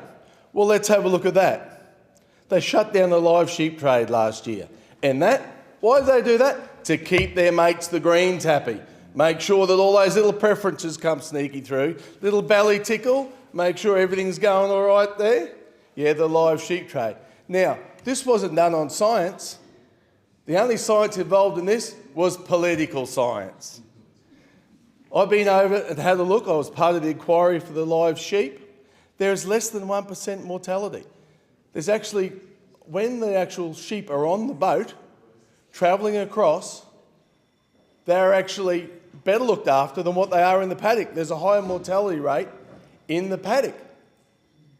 So I've seen farmers, 4th, 5th generations over there, in tears about potentially losing their farms, all for this absolute nonsense. I've been on the boat. I've seen the ventilations. I've seen the food supplies, the water supplies. There's vets on board. There's people walking around monitoring the ships, monitoring the sheep on the ships. They're world-class industry, and it's been shut down for no good reason. And let's have a look at the biosecurity. Deputy Speaker, the Albanese Labor government has brought biosecurity measures in that have just never been seen before. The biosecurity measures now are making our Australian farmers pay for the risks of biosecurity of their competitors. Absolutely disgraceful and unheard of. And let's look to Labor, because you can't run a farm without a labour force. The palm scheme. We had a palm scheme with our Polynesian neighbours working exceptionally well. But Labor came in and then they had to change it. You know, where I come from, if it's not broke, don't try to fix it. And then the ag visa. We had the ag visa. We're calling on the Albanese Labor government to bring back the ag visa. Because what happens when farmers don't have enough workforce, the fruit and veggies fall on the ground. And what does that mean to you at home? That means your produce will be more expensive in the supermarket. It's that simple. Supply and demand. And what's even worse, Deputy Speaker, is if the farmer hasn't got a workforce that they know is going to be there to harvest their crop, they don't plant as much. They scale their business back. So this is bad for productivity, bad for the farm, but it's also bad for the consumer because you pay more at the checkout. So every time people now go to the checkout and buy their fruit and veggies and see how much extra it's cost them, they should see Prime Minister Albanese's face on that receipt because they're just paying too much. Now, energy costs. Energy costs under this government have gone through the roof, and farmers use a lot of energy. Farmers use a lot of electricity. I'm a farmer myself, I know. You pick the crop, you cool it down, and that takes a lot of energy. But this Albanese Labor government, reckless race to renewables, has seen the energy costs go through the roof. I've got cane farmers in my area that don't want to irrigate their cane because they simply can't afford it. They simply can't afford the energy costs, which is crazy when you think about it. If you have cheaper energy costs, they can pump more water, grow a crop that photosynthesises, that pulls carbon dioxide out of the air and turns it into oxygen. Why wouldn't you want to do that? If you're interested in saving the planet, that to me sounds like a very, very good idea. And where else have they let has this government let the agriculture sector down. The supply chains, the Bruce Highway. In the last season alone, the Bruce Highway in my electorate, the electorate of Dawson, was cut in 6 places. In one spot, 4 times. Now, there was an announcement at the election for $7.2 billion, and we welcome that. And thank you very much for that. But again, the little secrecy behind that is there's only $336 million that's available coming up. The rest of it's kicked out in the never-never. So that was never really told, was it? So, Deputy Speaker, what we're talking about renewables and transmission lines, this reckless race to renewables is taking up so much good quality agricultural land to put solar panels, wind turbines on. And let's not forget the 28,000 kilometres of poles and wires. That's going through agricultural land, land that should be used for growing the food and growing the fibre for this nation. Now, I'm not against renewables in the right spot.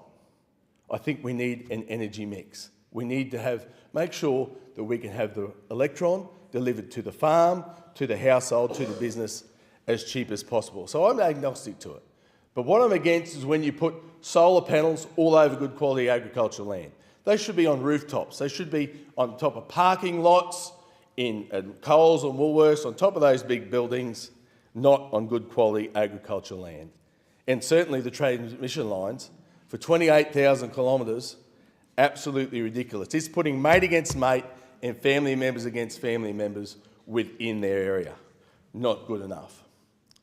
And other industries aside this. So the Mount Isa copper smelter is almost at the point of closing. Now, we've called the government, we actually asked for a Senate inquiry about this, the metals manufacturing in Australia. Because why is this so important to agriculture? The gas from that smelter is the byproduct, which is used for making MAP and DAP, the sources for soluble phosphate. Very, very important to Australia, and we need to get behind these industries. We talk about a manufacturing plan to have more things made in Australia, which we should have, should be sufficient. It should not be used by name alone. It should actually be done, something about it. And talk about farmers at risk. You need to listen to this one. Farmers at risk, because this is what your government is about to do. It's going to tax unrealised capital gains on the family farm. So I'll explain to you how that works. When you've got a farm and you've got that in your super fund and a valuer comes along and says, oh, that's worth $2 more million. Now, that farmer might not have that in cash.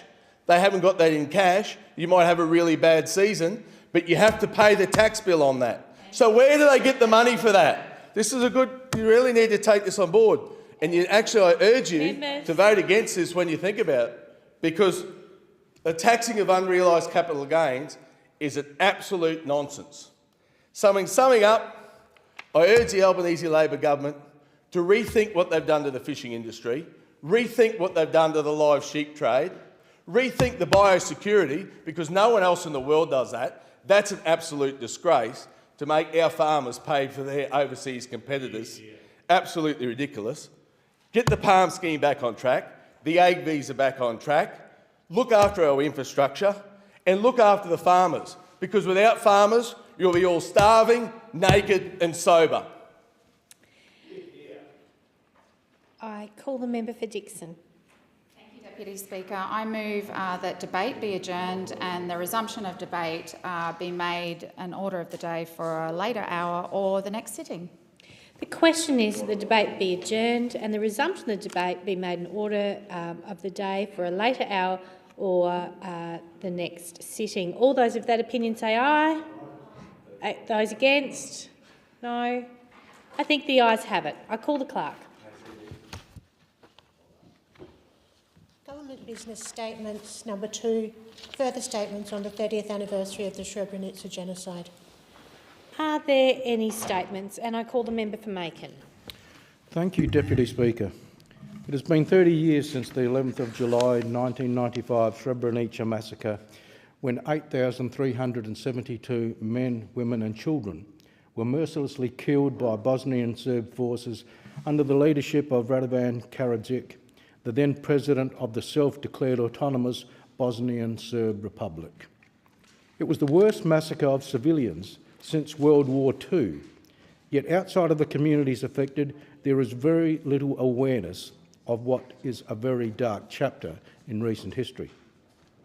For the people of Srebrenica who fled and survived the massacre, and for the Bosniaks more broadly, Srebrenica is a memory that will never fade and a grief that torments them daily.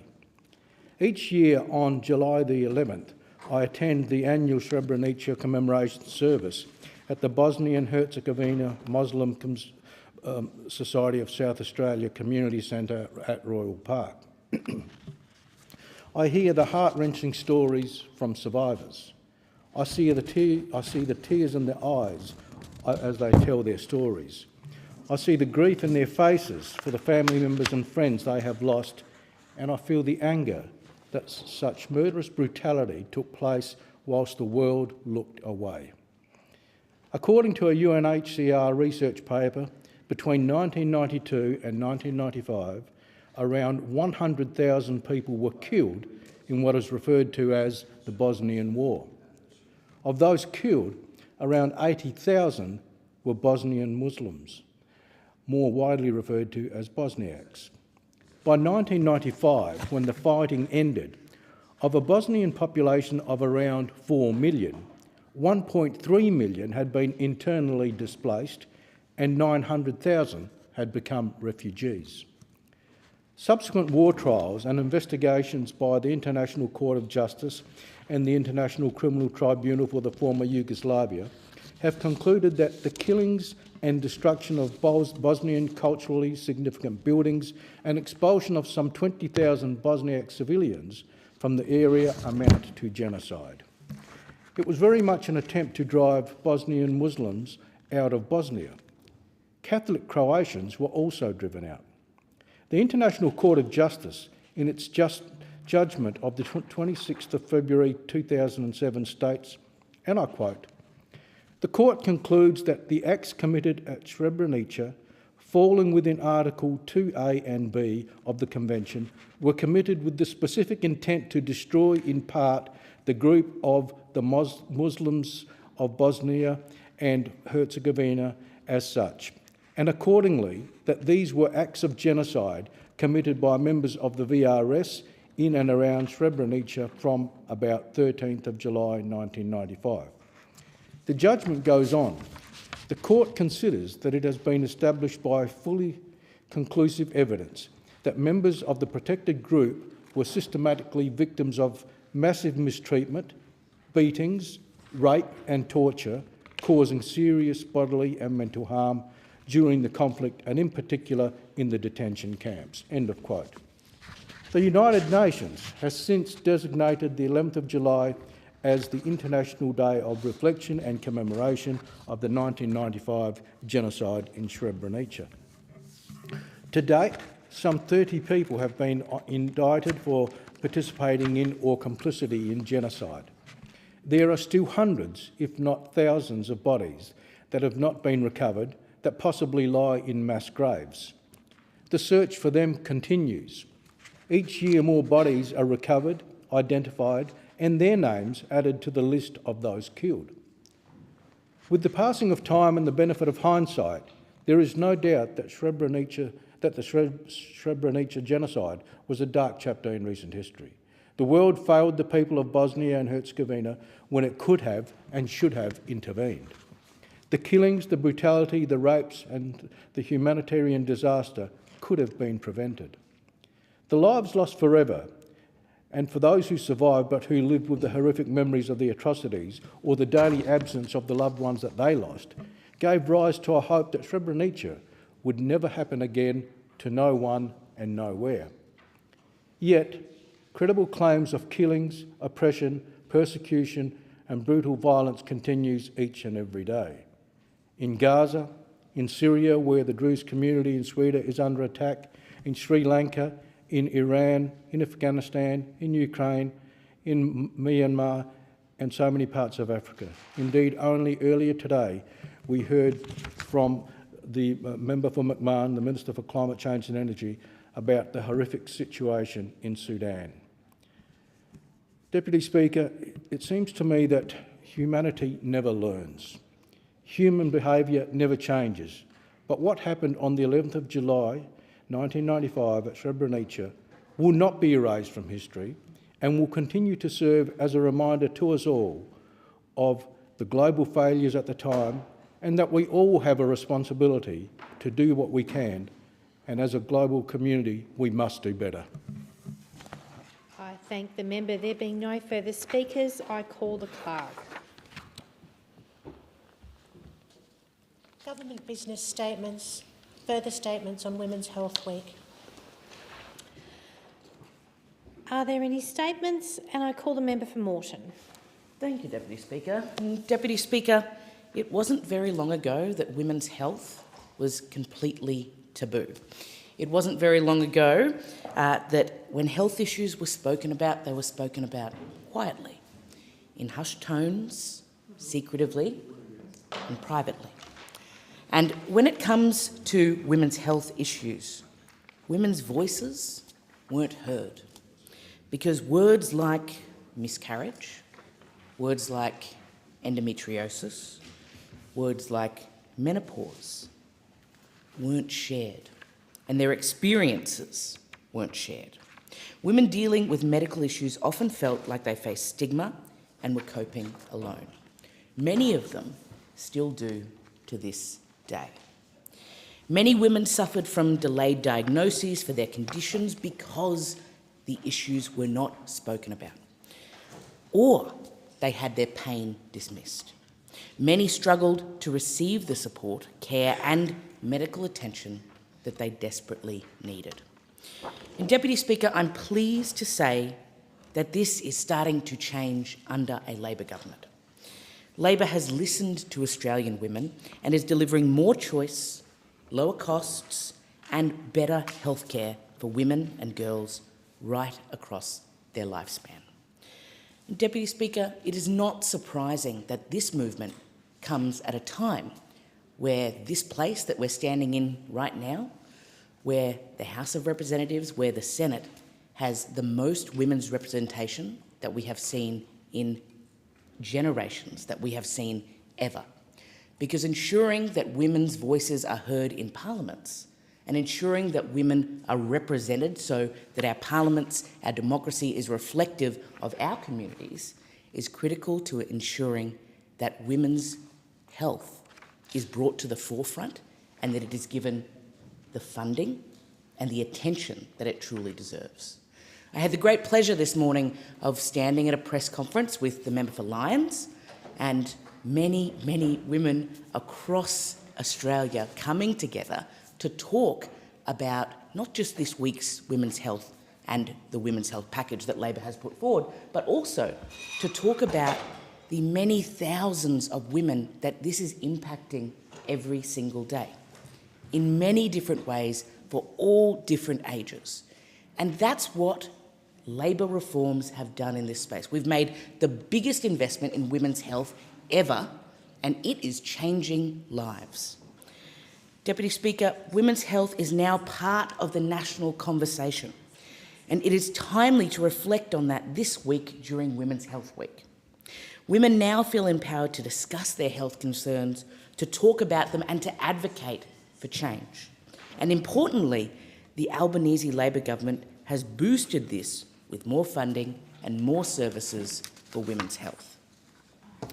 I want to acknowledge the fact that the Queensland contingent was here from Parliament earlier today, Deputy Speaker, and as a sign of how much things have changed when it comes to women's representation, not very long ago, there were more people in the Queensland Parliament with the name Mark than there were women in the Liberal Party.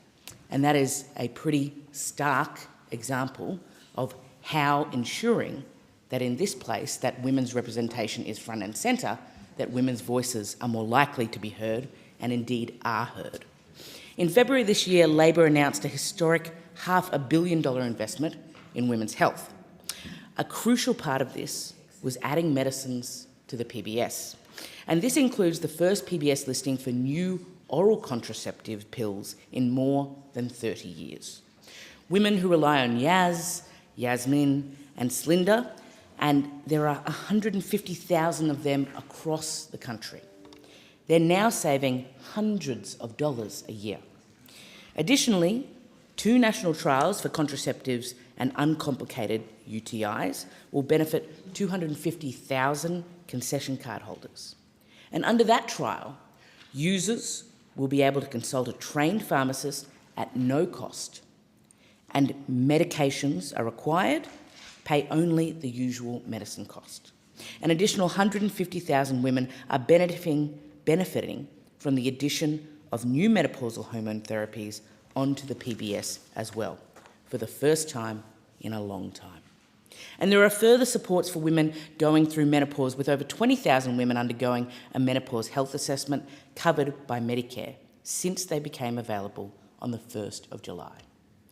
Labor has provided the funding to train health professionals and supported the development of the first ever clinical guidelines and a national awareness campaign making menopause an open conversation. And this is really relevant, Deputy Speaker, because for so long, women have walked in to their doctor's offices, women have consulted with their clinicians, and many have simply not been taken seriously. This work makes it clear that they deserve to be taken seriously. And when they are taken seriously, that work is backed up by funding, and that's what Labor's done. There is also more affordable and earlier access to Pergoveris, a fertility treatment for Australian women undergoing IVF. It was added to the PBS, and the number of pens per script was doubled to 4. And a new endometriosis treatment option, Ryquo, was also added to the PBS.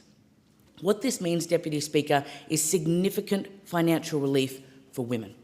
And at a time when cost of living is the #1 issue facing our community, that is more important than ever. And when you consider that from the 1st of January 2026, the co-payment for PBS medicines will decrease to $25 and never any more than $25 per script, the savings just keep adding up, particularly for women. Around 8,500 Australian women suffering from endometriosis could save more than $2,300 a year. And women who use Yaz and Yasmin contraceptive pills will pay nearly 1/4 of the original amount as from the 1st of January 2026. And the inclusion of opening up more endometriosis and pelvic pain clinics only bolsters the support that Labor is delivering for women in this crucial space. I want to specifically mention Labor's initiative in supporting those women with endometriosis, because endometriosis is complex, it's debilitating, and it's chronic. And it can be hard to diagnose. It takes an average of 6 to 8 years to diagnose this progressive condition. And at least 1 in 9 girls, women, and those assigned female at birth suffer from endometriosis. In February this year, the Albanese Labor government announced an expansion to the number of endometriosis and pelvic pain clinics, and this includes 11 new clinics, bringing the number nationally to 39, the largest number that we have ever seen. These are clinics that provide multidisciplinary care with a focus on improving timelines of diagnosis, promoting access to intervention, care, treatment options and referral services for endometriosis and for pelvic pain. And they also build the primary care workforce to manage this chronic condition. And of course, all of these initiatives come on top of Labor's enormous investment in Medicare, an investment that has not been matched since Labor introduced Medicare so many years ago. Labor is making the largest investment in Medicare since we created it over 40 years ago. And it bears repeating, because when it comes to Medicare, when it comes to healthcare, when it comes to making sure that healthcare is affordable and accessible, it is what is in our DNA. Our DNA has always meant that Labor prioritises health, and making sure that that health support extends to women's health is so important. $8.5 billion is being invested in to expand bulk billing, with the aim of delivering an additional 18 million bulk billed GP visits annually.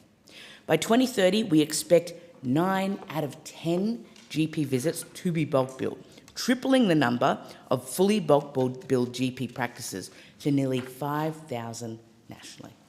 And Deputy Speaker, I'm also really proud of Labor's Urgent Care Clinic program too. Many constituents in my electorate of Moreton on Brisbane's south side have benefited from both the Urgent Care Clinic in Oxley and from the Buranda Urgent Care Clinic just across the road at the PA. Fundamentally, what we know is that Labor will always prioritise health, and this week we acknowledge that women's health is an important part of that. I thank the member. Are there any statements? And I call the member for Leichhardt. Thank you very much, Acting Deputy Speaker. I rise today to take note of the statement made by the Assistant Minister for Health, Aged Care on this Women's Health Week. Now, I recognise that I am the only man speaking on this statement. This should not be unusual, it should not be strange. What is strange is that we as a species has essentially sidelined half the population for millennia and thought we would get a good outcome. Making sure women get quality health care, like all Australians, is not just the job of women. Just like it's not the job of women to call out domestic and family violence. Just like it's not the job of women to make sure women's voices are heard on discussions on important policies. It should be expected that men stand with women. Women shouldn't be forced to fight for the laws they need alone. Whether it's healthcare, housing, education, or any part of government, big or small, it is the job of every member in this place to make sure it responds to the needs of every single person in our community. Sadly, this has not always been the case in important policy areas. Healthcare is one such example. Healthcare excluded women for much of its history. Even when women were included, there were some gross generalisations made around anatomy.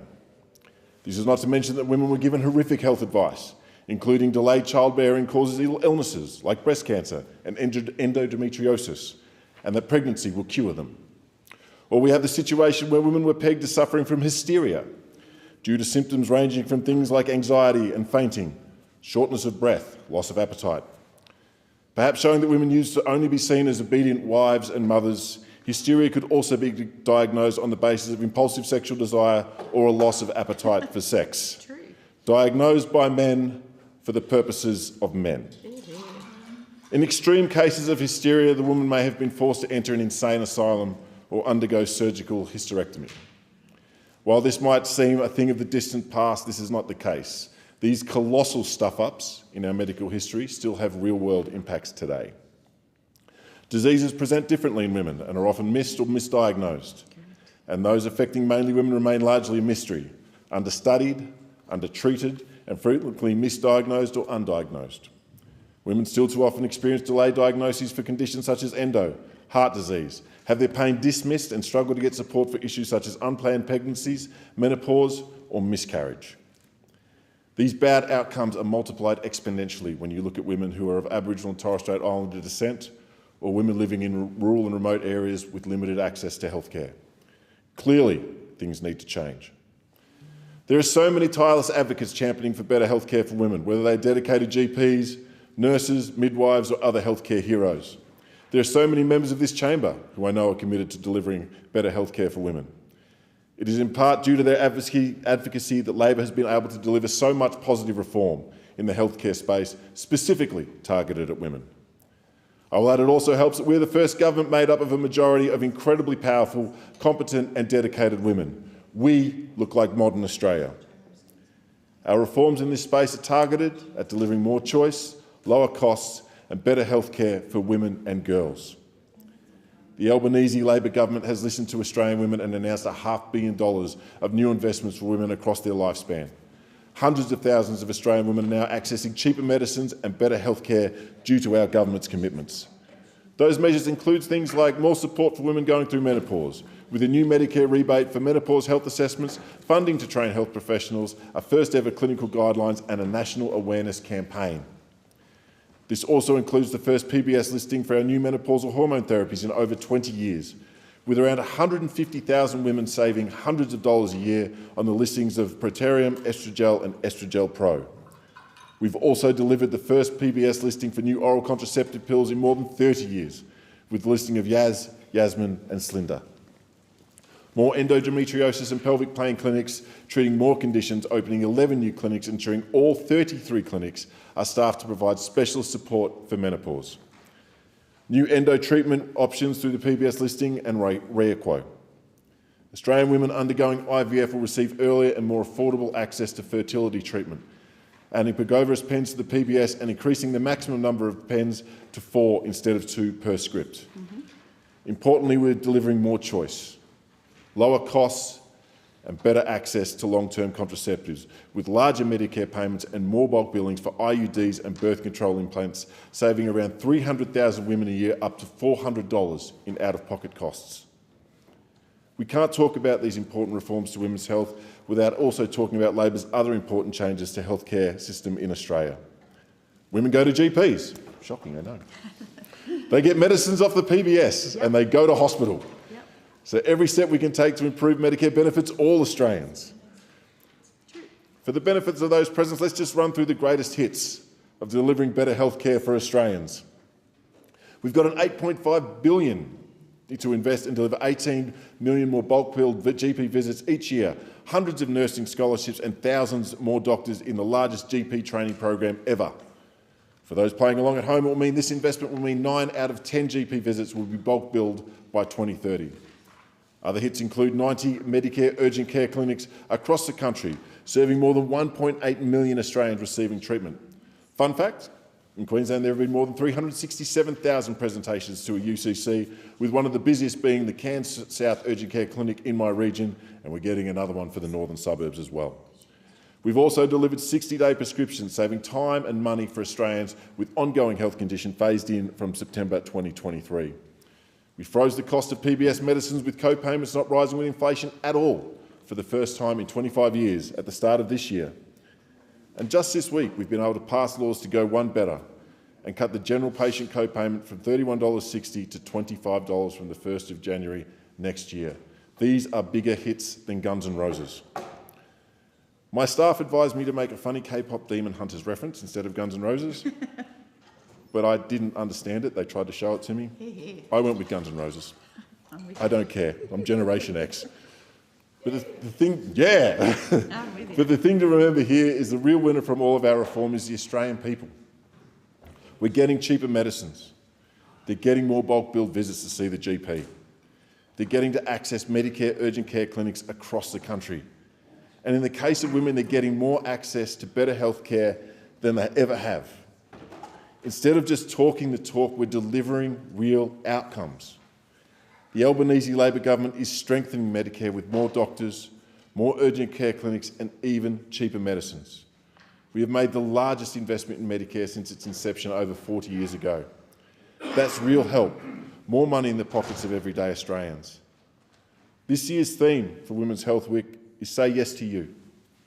Too often, women put aside their own health for care, for work, for the pressures of kids, the pressures of school, looking after parents, whatever it may be. But I want to say this, and I want to make sure it's been heard. You can't look after others if you're not looking after yourself. These investments allow women to look after themselves, to be who they want to be, to shine the brightest that they can. So please, look after yourself. For centuries, women's health has been neglected, gaslit and ignored. But we have come to make these changes. So this Women's Health Week, say yes to you. I call the Assistant Minister for Social Services and Prevention of Family Violence. Thank you, Deputy Speaker. Well, Women's Health Week is not just a reminder for women to prioritise their own health, it's a call to confront the sexism that still runs through our health system. And I must say that the former Speaker, the member for Leichhardt, expressed it so beautifully as a great ally amongst the men in the Labor Party. And it's great to see that the men are comfortable now speaking about these things. See what happens when you have a majority women government. Now, I know that the sexism that runs through the health system is not just from my experience as the former Assistant Minister for Health, but of course from my own life and from my decades as a nurse. And I'm surrounded by my women colleagues here today who I know have their own experiences. Too many times I saw women in tears. They were dismissed and ignored, their pain left untreated until their health worsened. I also experienced it in my own life, and it was then that I truly understood how it felt. In my 50s, I thought that heavy periods, or as they're medically known, menorrhagia, and exhaustion were just a normal part of menopause. And then I found out they weren't. But it took me collapsing at work with a haemoglobin level that is simply not compatible with life, as the doctor told me, before something serious had to be done. Just how far do women have to go? How bad does their health have to get before it's taken seriously? I know my story is not uncommon. Almost every woman I speak to has their own version. The gender bias survey found that 2 in 3 women had experienced discrimination or bias in the healthcare system. 70% said that experience was via a GP clinic, and half said that it happened in our hospitals. Women have told me stories of being told their pain surely wasn't that bad, that they were, exaggerating it somewhat. There were stories of being shamed by family and friends for actually speaking up. This isn't just bad luck or bad practice. It's what we call medical misogyny. It's why conditions like endometriosis, PCOS and chronic pelvic pain take years and years, sometimes decades, to diagnose. It's why too many women still to this day feel shame about talking about their menopause symptoms. It's why too many unplanned pregnancies happen, simply because women can't afford the contraceptives that work best for them. But Deputy Speaker, something is changing. For the first time, I believe Australia is turning a corner. The Albanese Labor government has made the single biggest investment in women's health in our nation's history, almost $1 billion worth. And this investment comes from the incredible advocacy of Labor women, many of whom are in this room. Because when a government has more women in the room, its priorities change. And what a change we've made. Our investment in women's health is delivering real practical change, including cheaper contraception with more pills on the PBS and higher rebates for IUDs and contraceptive implants. This has been decades in the making, Deputy Speaker, particularly with listing these drugs on the PBS. We have better rebates for GPs now to insert IUDs or contraceptive implants. This is going to make a huge difference for women for whom the cost of having an IUD or long-term contraceptives was absolutely prohibitive. Nurse practitioners will be able to provide the service to women to insert IUDs or contraceptive implants, which means access will be greater. This is going to be a great boost, I believe, for rural and regional women who simply cannot access their GPs in a timely manner. The cost of contraception, the cost of unplanned pregnancies, these are costs that are predominantly borne by women. This has definitely been a gendered issue that the Labor government has been absolutely prepared to address, and we have. There's expanded menopause care, including new PBS listings and Medicare rebates for longer consults and our first national menopause guidelines. I can't tell you the difference this has made to women's lives.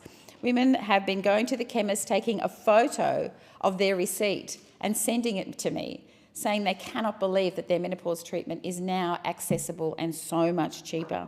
One lady said she just wanted to smother it all over herself. I didn't advise that, just take the recommended dose. But she was so happy, absolutely so happy with that. And our national menopause guidelines will mean, hopefully, that more health professionals will understand menopause and will understand how to treat women appropriately. 33 new endometriosis and pelvic pain clinics. These are something that I am particularly proud of. These will now be supporting women with perimenopause and menopause. So many women have told me the huge difference this has made to them.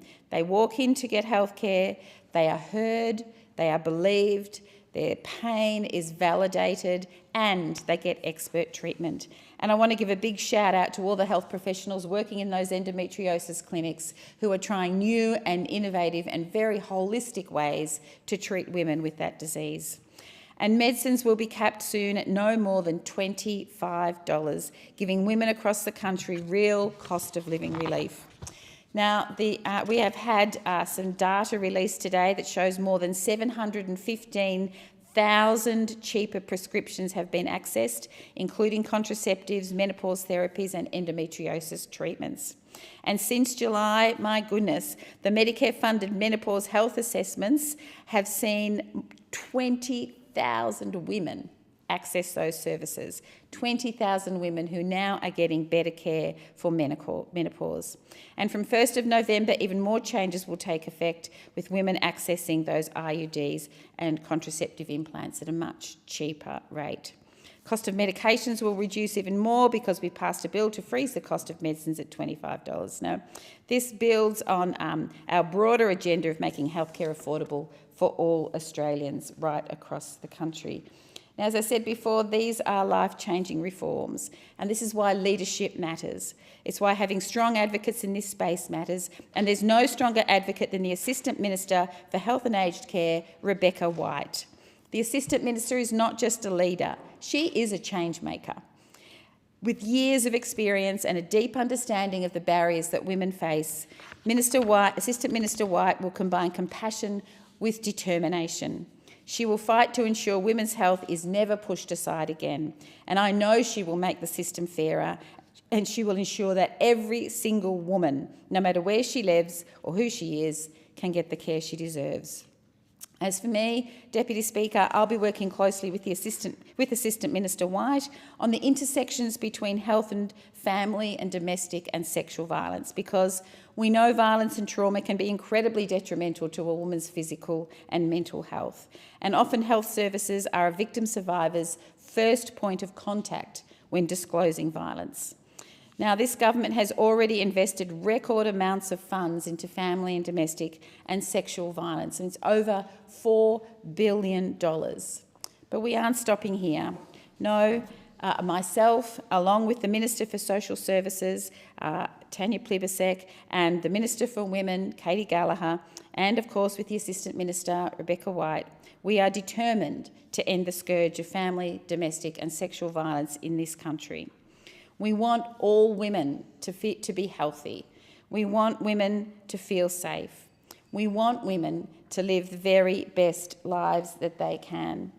And as a government, we have been introducing so many measures, including the great measures through the health system. We are the party that built Medicare. We are the party that legislated paid family, domestic and sexual violence leave. We are the party that had the first woman Prime Minister, and now we are the party that is championing women's health, women's safety and women's economic equality. So this Women's Health Week, we are absolutely determined to make sure that we will celebrate how far we've come. We can absolutely commit to finishing this job, which may never be finished, but we need Labor governments like our government, like the Albanese Labor government, that has a majority of women, that has equal number of women in cabinet, that is sitting around the table, that is changing the priorities and that is putting on the agenda fairly and squarely women's issues, whether it is health, family and domestic violence or women's economic equality. We are there standing up for women all the way, because we are a government that is majority women. And we are a government that have great allies in the men in the party as well. And we are determined to lead the way, and that's just what we will do. Thank you. Member for Warringah. Thank you, Madam Deputy Speaker. For too long, issues that impact women's health have been ignored. With more women in Parliament, there is no doubt that we are seeing more focus on women's health issues. After all, women make up 51% of the population, and despite tremendous strides in healthcare, women's health continues to be areas that need more attention. Physical health issues like endometriosis, perimenopause, menopause affect half the population. We will all go through it. Yet they are surrounded by stigma and silence, and that has been the case for too long. And we must remember, of course, that mental health issues should not be ignored. We need to look at complete body health, mental and physical. And in fact, this week is Body Image and Eating Disorder Awareness Week. And it is a really timely reminder of the importance of having healthy body image and conversations. It's also a reminder that mental health challenges, particularly around body image, are especially confronting for young women. In Warringah, we are over 78,000 women. These are mothers, sisters, wives, carers, professionals and volunteers. Our electorate is fortunate to have outstanding organisations that show the value of early intervention and compassionate care. I've visited some of these recently and I want to give them a special mention. Tresillian has for generations provided support to families adjusting to the challenges of early parenthood. I recently visited their facilities and it was just incredible to see the level of support for young mothers and young families that they have been offering for so long. The Gidget Foundation, again, out of an incredible tragedy, has come the most amazing organisation that offers trusted and specialised mental health care for new and expectant parents. And the Butterfly Foundation, which is an incredible organisation as well, providing essential treatment, resources and support for those affected by eating disorders and negative body image. These organisations demonstrate a vital truth. A women's health cannot be separated into physical and mental health boxes. They're deeply connected, and in our policies and health services, we need to reflect that reality. It's as true for young women struggling with body image as it is for midlife women navigating menopause. And while there is access to these important services in our electorate, in Warringah and in urban and in city areas, the same is not true for First Nations women, and we must always be incredibly conscious that we still do not have parity in Australia when it comes to access to health services for all Australians. And again, also for remote and regional communities, we know it is incredibly difficult to access that same level of care. When we think of that access to health, it's incredibly important, again, to look at making sure we have culturally safe, comprehensive health care for First Nations women. Now, we know, for example, that around 1 in 9 Australian women live with endometriosis and often have waited years for diagnosis. In fact, around 80% of women who have experienced menopausal symptoms, and 1 in 4 experience them severely. And then eating disorders are among the most fatal of all mental health conditions, disproportionately affecting women and girls. And yet there is still proportionally very little services available and support. So with these realities, women's health has historically been under-researched, underfunded and under-recognised. For decades, women are told their symptoms were just part of life or sometimes dismissed without proper consideration. In fact, menopause will impact all women at some stage in their life. It's mostly between 45 and 65, but that the perimenopause period occurs, but of course menopause and postmenopause periods will also occur, and it often impacts women at the peak of their careers, and it's often misdiagnosed, poorly treated, there's inadequate treatment too often, and they all have adverse impacts on women's careers, health, and it all contributes to that unequal economic outcomes that we know women in our society still suffer. And so I do commend the government that there has been an increased focus and spending on those aspects, but it must continue. Celebrating small gains is not sufficient until we really get to that parity that is necessary. And of course, we need to elevate and make sure there is awareness of these issues and health conditions, and make sure our GPs, for example, are much more cognizant of these more specific issues when it comes to women's health. For wellbeing, for workforce participation, for families and for communities, we need to ensure that all areas of women's health are properly addressed. So what can we do? Of course, the government, funding Medicare rebates for longer consultations that address both mental health concerns is something to be considered. We continue to partner with proven community services And I urge the government to support services like Tresillian, like the Gidget Foundation, like Butterfly Foundation, who build out holistic, family-centred models of care. We need funding for genetic screening for ovarian cancer. It still has the most horrendous outcomes and will devastate families, has huge consequences to the broader family unit. And we need to track outcomes. Women's health must not remain invisible in national reporting. There is still a long way to go, but it is good to finally have women's health on the table, being discussed in this place. And I do think it is overwhelmingly because there are more women in this place, whether it is on the government ranks or the crossbench ranks. Still falling pretty short on the coalition ranks, but that is something for them to address. We know if we fail to act, women will continue to be dismissed, symptoms will be minimised, their health outcomes compromised, and we will all suffer as a nation. If we act, we can deliver equity, reduce stigma, and build health systems that value women's well-being at every stage of life. Now, finally, we can't talk about women's health without talking about intimate family violence. We know intimate partner violence is the leading cause of death of women aged between 25 and 44.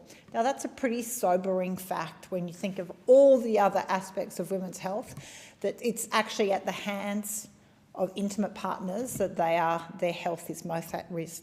It's what causes a huge amount of hospital presentations, disruption, and it's just horrific to think that it's still from the fatalities that are still occurring. So there's still a lot more work to do. We are in a decade and in a plan from the government, but it is lacking KPIs and underpinning policies to actually achieve the stated outcome of eliminating intimate partner violence and fatalities from domestic violence this decade. And so I urge the government to really consider the independent recommendations that have been made. For example, the Rapid Review report was commissioned just last year in response to the spate of killings that were horrific. Experts came together to quickly, rapidly provide a key roadmap to the government of how they could act promptly. But unfortunately, key recommendations have not been acted upon. And these include restricting access to alcohol, especially home deliveries of alcohol, restricting gambling advertising. All of these areas have links, direct statistical links to increased rates of domestic violence and intimate partner violence. So these issues you can't pick and choose which issues are more politically easy to address or convenient. If we are going to talk holistically about women's health, we have to address all of the factors that impact that. So I urge the government to not be selective and to tackle the hard ones like gambling advertising and the access to alcohol and for its impact on intimate partner violence. Thank you. Member for Chisholm. Thank you so much, Deputy Speaker. I'm really proud to be part of a government that is delivering more choice, lower costs and better care for Australian women. And I think that this delivery is demonstrative of what happens when you have women at the table making decisions and a government that represents the communities that we come from, with over 50% of the population being women across Australia. This is a really important issue to my community. We've held forums, conducted surveys around women's health in the last term of government. And I was so stunned at the volume of responses that people shared. I was so grateful for the generosity around the stories that were told about people's personal experiences.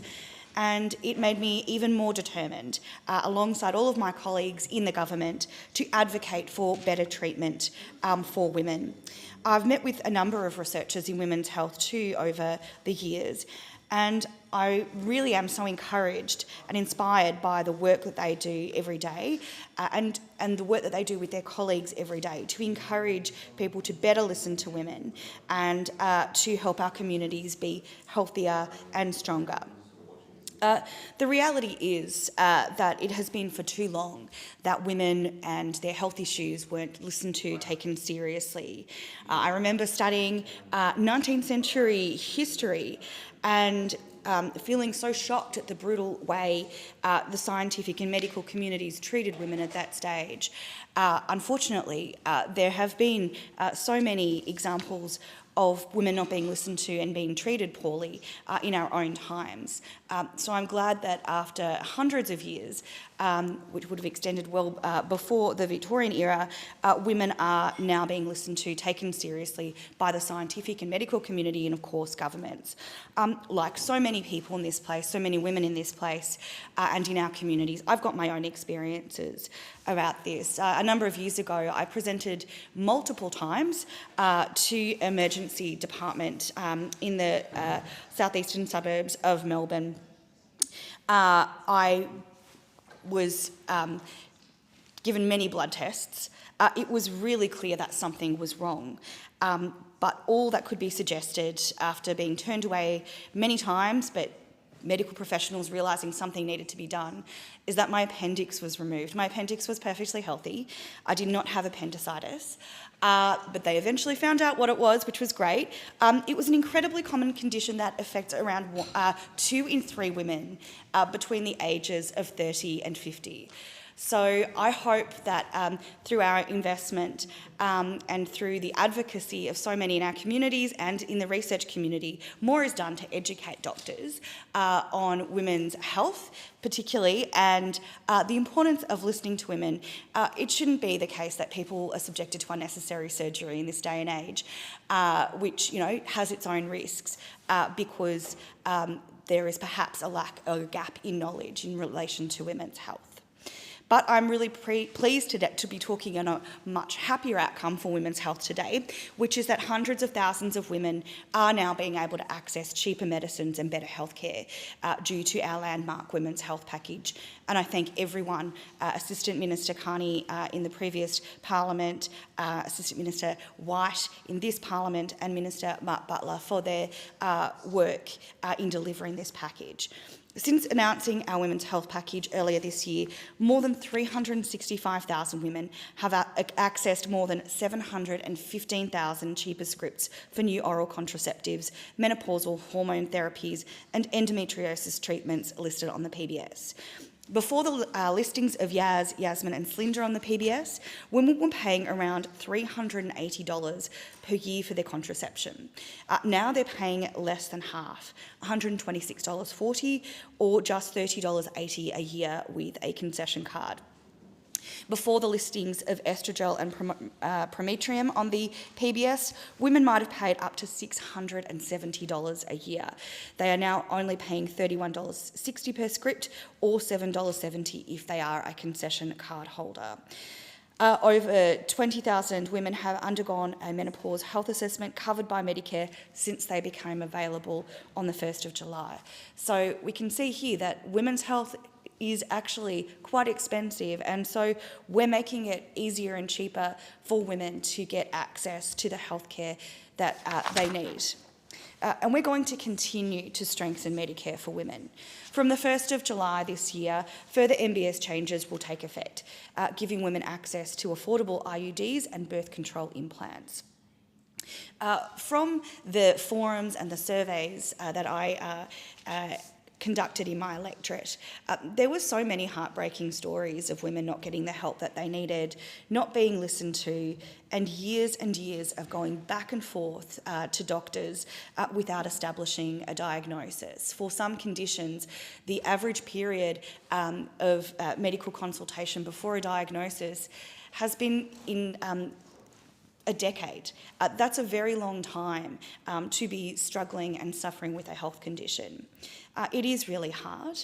I'm really proud to be part of a government, though, that is working to improve women's health outcomes by listening to women and by addressing systemic bias in the health system. And Assistant Minister Carney outlined that very well in her contribution. We know right across the country delayed diagnoses for conditions from endometriosis to heart disease, which does sometimes present differently in women have taken place. Women have had their pain dismissed, and they really do struggle to get support for issues like menopause and miscarriage. A very common issue that women experience, polycystic ovarian syndrome, does not even involve cysts on ovaries, yet the very poor understanding in the health system of this condition has meant that women have not been diagnosed properly, and in fact the condition has been named incorrectly. Their health systems and their endocrinology has just not been understood well enough. And I'm really pleased that there are researchers in my part of the world, in Melbourne, who have been working hard on not just the local or national stage, but the international stage to help address this and find not just a more appropriate name for the condition, but also greater understanding and treatment for the condition, which will mean that people don't have to have the delayed diagnoses that we've seen over time. Of course, all healthcare interventions that our government has made will benefit women beyond our specific package, such as our commitment to strengthen Medicare and to make medicines cheaper. We're making sure that there are more doctors, more urgent care clinics, and even cheaper medicines for all Australians. We're making the largest investment in Medicare since its creation over 40 years ago. We're investing $8.5 billion to deliver an additional 18 million bulk billed GP visits each year. We're delivering hundreds of nursing scholarships and thousands more doctors in the largest GP training program ever. We're investing in a way that will mean 9 out of 10 GP visits will be bulk billed by 2030. We expect this investment of expanding the bulk billing incentive to boost the number of fully bulk billed practices to around 4,800 nationally, which is triple the current number of practices. We're building more urgent care clinics. I'm very proud to have advocated successfully for an urgent care clinic in Mount Waverley, and we're going to get an additional urgent care clinic in the Stonington Council area too. I've heard from so many people in my community about how valuable the urgent care clinics have been. They provide bulk bill care for urgent but non-life-threatening conditions 7 days a week for extended hours with no appointment needed. We've now opened 90 Medicare urgent care clinics across the country, which has meant more than 1.8 million Australians have been able to receive treatment in those facilities. They're taking pressure off hospitals, which means hospitals can spend more time on the life-threatening emergencies they're built for. We committed at the last election to 50 new Medicare urgent care clinics, with more clinics in every state and territory. And once all of the clinics are open, 4 in 5 Australians will live within a 20-minute drive of a Medicare urgent care clinic. In Victoria, we know there's been more than 393 presentations. This is really an important investment for our communities. We've made medicines cheaper overall.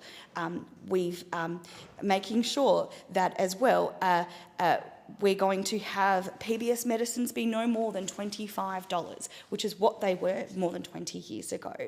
We're committed to health, we're committed to cost of living relief, and we are particularly committed to making sure that we listen to women. Thank you, Deputy Speaker. The member for Bonner. Thank you, Deputy Speaker. This week is Women's Health Week. It is Australia's largest event dedicated to the health and wellbeing of all women, girls and gender diverse people. It is a reminder that women must be heard and supported in the health system. Women face a range of significant costs simply by virtue of being women. In fact, 60% of all health services in Australia are consumed by women. However, for decades, women's health has been ignored. Women have asked government to take their health seriously, and the Albanese Labor government has listened. That is why Labor delivered the almost $800 million women's health package. It is one of the largest investments into women's health by any government. It is changing lives of women across the country. Hundreds of thousands of Australian women are accessing cheaper medicines thanks to the women's health package. With more medicines listed on the PBS, it has enabled more than 365,000 women to access more than 715,000 cheaper scripts for oral contraceptives and menopausal hormone therapies. Labor has invested more than $49 million to provide around 430,000 more services to help women across the country with complex gynecological conditions, including endometriosis, polycystic ovarian syndrome, and chronic pelvic pain. The package includes the first listing of new oral contraceptive pills in more than 30 years, with the listing of Yaz, Yasmin and Slinda saving 150,000 women hundreds of dollars every year. More choice, lower costs and better access to long-term contraceptives. On 1 November this year, further changes to the PBS will take effect, giving women access to affordable IUDs and birth control implants, saving around 300,000 women up to $400 in out-of-pocket costs each and every year. More Medicare support for women experiencing menopause, with the new rebate for menopause health assessments, funding to train health professionals, the first ever clinical guidelines and a national awareness campaign. Over 20,000 women have undergone a menopause health assessment covered by Medicare since they became available on 1 July. The first PBS listings for new menopausal hormone therapies in over 20 years, with around 150,000 women saving again hundreds of dollars each and every year. Women might have paid up to $670 for these medications. Now they're only paying $31.60 for a script, or $7.70 if they are a concession card holder. As we know, from 1 January next year, they will be just $25. We will also see more endometriosis and pelvic pain clinics treating more conditions, opening 11 new clinics and ensuring all 33 clinics are staffed to provide specialist support for menopause and new endometriosis treatment options through the PBS. We will also see contraceptives and treatment for uncomplicated UTIs directly from pharmacies, with 2 national trials to benefit 250,000 concession card holders who will be able to consult a trained pharmacist at no cost, and if medications are required, pay only the usual medication costs. Australian women undergoing IVF will also receive earlier and more affordable access to fertility treatment, adding onto the PBS as well new medications, and the access to those items available per script will be increased. We know that too often women are not seeking treatment from a doctor for conditions ranging from endometriosis to heart disease. We know too often women have their pain dismissed and struggle to get support for issues such as unplanned pregnancies, menopause or miscarriage. Deputy Speaker, endometriosis, for example, affects 1 in 9 women. It currently takes an average of 7 years to diagnose. This is simply unacceptable. The new PBS items will help by giving Australian women more treatment options for pain management, and it will deliver better healthcare services for Australian women and girls to support them during pivotal life stages, and particularly with their gynecological health. Deputy Speaker, 4 in 10 Australians don't know what health checks they need, and 1 in 3 are overdue. Jean Hales for Women's Health is a national not-for-profit organisation dedicated to improving women's health across Australia through every stage of life. This week, I had the pleasure of attending the Jean Hales launch for Her Health Check. It is a free digital tool for women in Australia.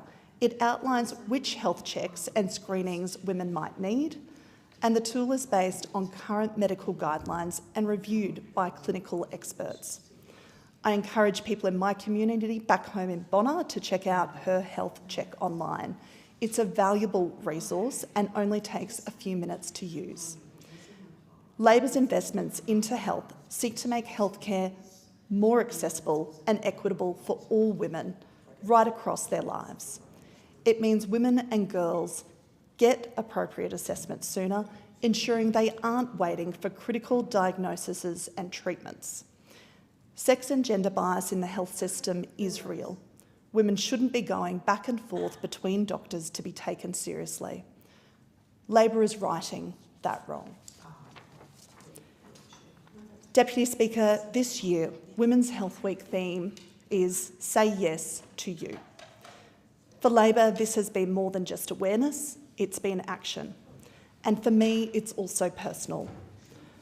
Almost 12 months ago, I lost a dear childhood friend from Yeppoon in central Queensland. Her name was Amy Cullinan, to uterine sarcoma. She was just 39 years old. And she was one of the most funny and caring people I've ever met in my life. She was also a loving auntie, sister, and daughter. From her diagnosis to her passing, it all happened so quickly. In just a few weeks, we'll mark the anniversary of her death. Amy was someone who loved politics. She would have been so proud to see me standing here, and I know she would want me to use my voice to speak up for women's health. Not just during this week, but every week that I have the honour to be here. Amy's story is a painful reminder of why this work matters. It's about real people, our friends, our sisters, our mothers, our daughters, and making sure their health concerns are never again ignored or dismissed, particularly if they live in a regional part of our country. So today, I speak in memory of Amy and in honour of every woman whose voice has been silenced too soon. We owe it to them to keep raising ours. I'm proud to be part of the Albanese government that is helping put women's health first. And I'll continue to do all I can to make sure every woman is seen, is heard, and is supported. Thank you. Thank you, Amy. Sounds like an incredible friend. Member for Boothby. Thank you, Deputy Speaker, and I'd like to thank the member for Bonner for sharing her deeply personal story that really beautifully explains the importance of Women's Health Week. Deputy Speaker, I speak with a little authority, I hope, on the topic of women's health. I have decades of personal experience, I'm not going to tell you how many decades, with the health system as a woman, through puberty, decades of polycystic ovary syndrome, fertility, high-risk pregnancy and childbirth, postpartum care, that would take a couple of hours to talk about, and dare I say it, perimenopause and menopause. In a past life, I also ran Women's Health and Safety Services in Central Northern Adelaide Health Service, a unit of SA Health, providing health services to 2/3 of the female Adelaide population and also statewide through breast screen. My portfolio included 2 women's health clinics that specialised in working with women who faced additional barriers to accessing health care, and particularly preventative and screening services, through their cultural background, poverty, domestic violence or coercive relationships. I ran a community midwifery service, 2 domestic violence services and a perpetrator rehabilitation unit, as well as multiple breast screen sites and buses that travelled to remote areas such as the APY lands. The experience of women in the health system is often one of not being believed. Their pain isn't believed or is minimised, and their symptoms aren't believed or are normalised. I recall taking a call from a family whose 14-year-old daughter was having her first period and was in severe abdominal pain.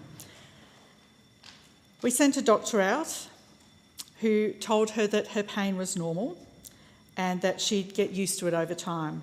This was what being an adult woman was like.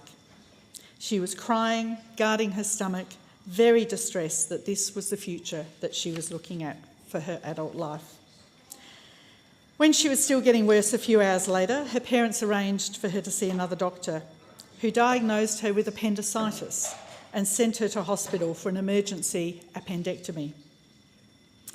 Her pain, unrelated to her women's issues, had been normalised and minimised, and the rationale of period pain meant she had a substandard medical experience that could have been life-threatening. Little wonder then that women with endometriosis typically take up to 7 different doctors and between 7 and 10 years to get a diagnosis, let alone an effective treatment plan. Improving the health and well-being of all women is a key priority for the Australian Government. The experience of women in the health system is not the same as the experience of men. Women experience delayed diagnosis across a wide range of conditions and diseases and tend to use healthcare services more than men. This includes GPs, specialists and hospital admissions. Women spend more on out-of-pocket healthcare costs than men, and younger women spend more than men their age, partly due to maternity care and the higher prevalence of chronic illness. In 2023, the End Gender Bias Survey looked at the unique barriers and gender bias women face in Australia's healthcare system. From across the country, there were 2,570 responses about women's own experiences. 2/3 of women reported that they experience healthcare related to gender bias or discrimination. Gender bias in healthcare has far-reaching impact on women's lives. Women report feelings of abandonment, shame, blame and self-doubt. If you're repeatedly told that the pain isn't real, it's in your head, where do you take that? Women report significant financial burden, lost educational and career opportunities from untreated or ineffectively treated conditions. And delayed diagnosis and treatment led to disease progression, fewer treatment options and worse health outcomes. Conversely, women also recounted positive health experiences that stemmed from strong interpersonal interactions and relationships.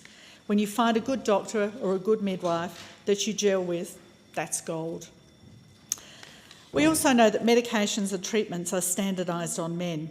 It used to be that medications were trialled on male uni students, typically white, wealthy 21-year-old men, hardly a standard population, and let alone relevant to women who have different hormone profiles which interact with medication.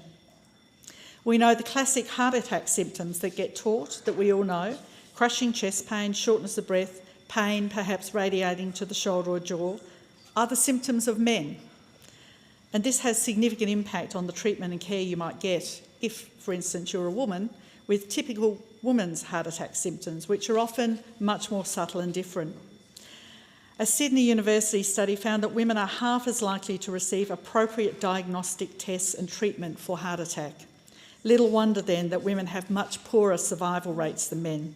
6 months after a heart attack, women are twice as likely to have died than men. And of course, women with other barriers, language barriers, cultural barriers, poverty, socially isolated, experiencing domestic violence or coercive control, geographically isolated, or a combination of all of the above, experience even worse health outcomes. We know that women of colour are even more likely to have their pain ignored. The Albanese Government's National Women's Health Strategy outlines a national approach to improving health outcomes for all women and girls, particularly those at greatest risk of poor health, and aims to reduce inequities in health. Speaker, the Australian Government is investing $792.9 million through the 25-26 budget to increase the capacity of the primary care workforce to support women's health needs, increase access to services and make both services and medicines more affordable. This includes $159.9 million to make it easier for women in Australia to access and afford long-acting reversible contraception, LARCs, one of the most effective and reliable methods of contraception. LARCs are extremely effective, reliable and a cost-effective way for women to manage their fertility and contraception, but the uptake in Australia is considerably lower than comparable countries around the world. We have around 10 to 11% uptake, whereas in Sweden, the UK and parts of Europe, it sits just under 30%. Needless to say, when choosing contraception, the woman's doctor plays a fairly important role. If your doctor doesn't feel confident in inserting the LARC, then you probably aren't going to have it offered to you. So this women's health package includes $71.5 million to increase 4 LARC item fees in the Medicare benefit schedule and the creation of new items for nurse practitioners to claim these services. This measure will incentivise healthcare professionals to provide LARC insertions and removals with no out-of-pocket service costs through better remuneration. We're also providing $64.5 million for increased endometriosis and pelvic pain, perimenopause and menopause management and support, including another 11 new endometriosis clinics on top of the 22 that are already in existence. We have an endometriosis clinic in Glenelg in my electorate, and the stories I hear from women who've found their way there are inspirational. In many cases, they've suffered for decades, and it affects their ability to hold down a job, therefore to have income and retirement savings, to have a social life or an intimate relationship, to exercise or maintain their general health. They spend their lives at home curled in a ball on medication. The endometriosis clinic is multi-D and helps people not only through a coordinated care plan between the GPs, the specialists and the allied health professionals. It also helps them develop plans similar to an asthma plan to work out their triggers, to recognise early symptoms and know what to do when that happens and when to seek further help.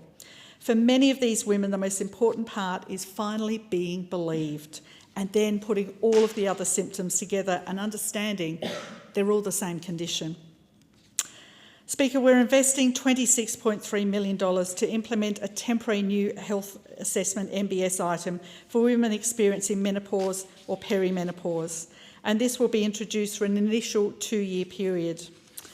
This is another area where women get substandard care.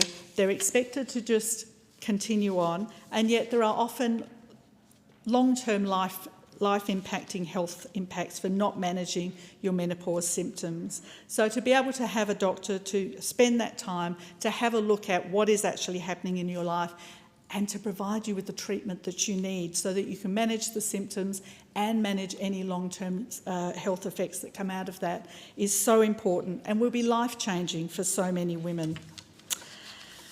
Speaker, this is Women's Health Week, and I'd like to say to you and to all the women here, say yes to you. It's time that we looked after ourselves. Thank you. Member for Gorton.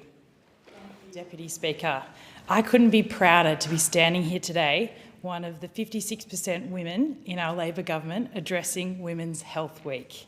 For too long, women's health issues have not been adequately addressed.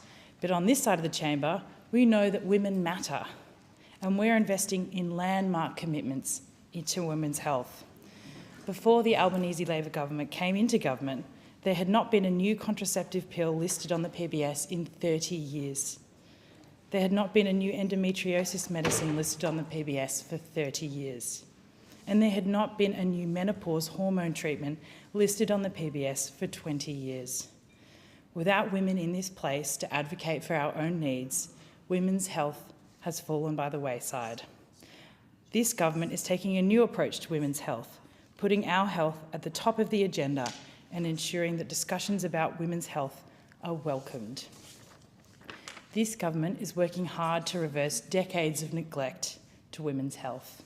Since the 1st of May this year, 365,000 patients have benefited from more than 715,000 new medicines that we have been able to list on the PBS. We're delivering cheaper medicines which will make an impact on their ability to stay in the workplace and save money in their household budgets. We're seeing more women access longer appointments with their doctors because we know that you can't deal with the issues that surround perimenopause and menopause in a brief appointment. We've invested $573.3 million to deliver more choice, lower costs and better healthcare for women. This government is introducing the first new contraceptive pills added to the PBS in 30 years, Yaz, Yasmin and Slinda. That's because this government understands that for women, contraception is a necessity, not a luxury. Access to contraceptive pills is not only incredibly important for women's sexual health and autonomy, but it can also represent a lifeline for many women struggling with debilitating period pain. Because we understand this. We understand how important contraceptive pills are to women's health and women's lives. and we are ensuring that the pill is more affordable and more accessible for women in this country. More than this, we are also ensuring that there's better access to IUDs and birth control implants for women in this country.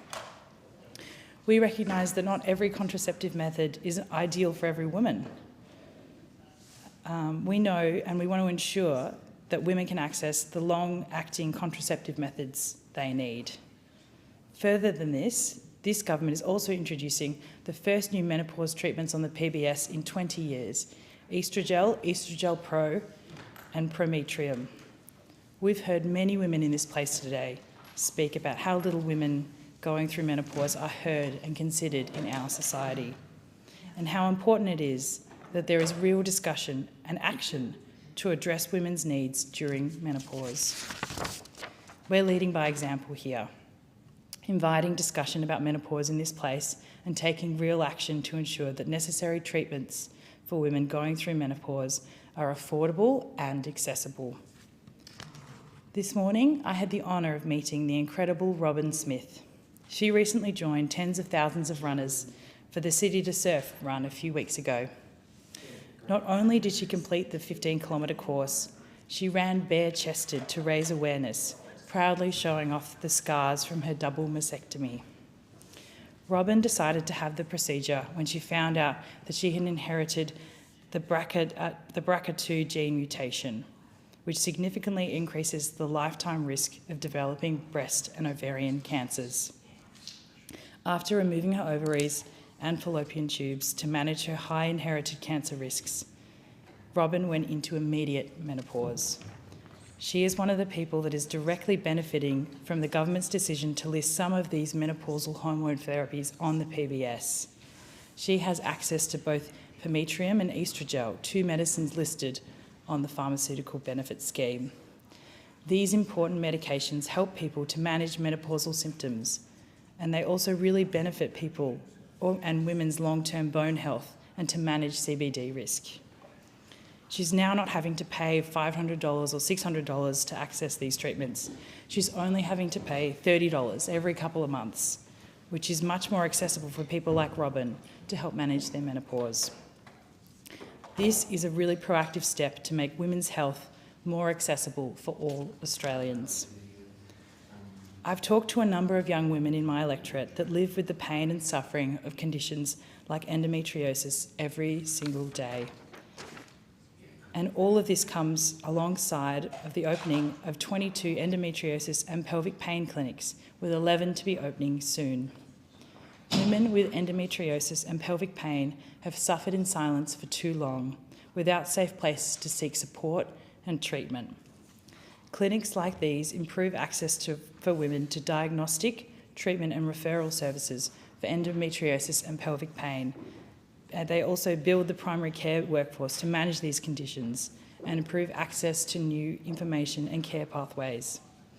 For women suffering from endometriosis and pelvic pain, this kind of care can be life-changing.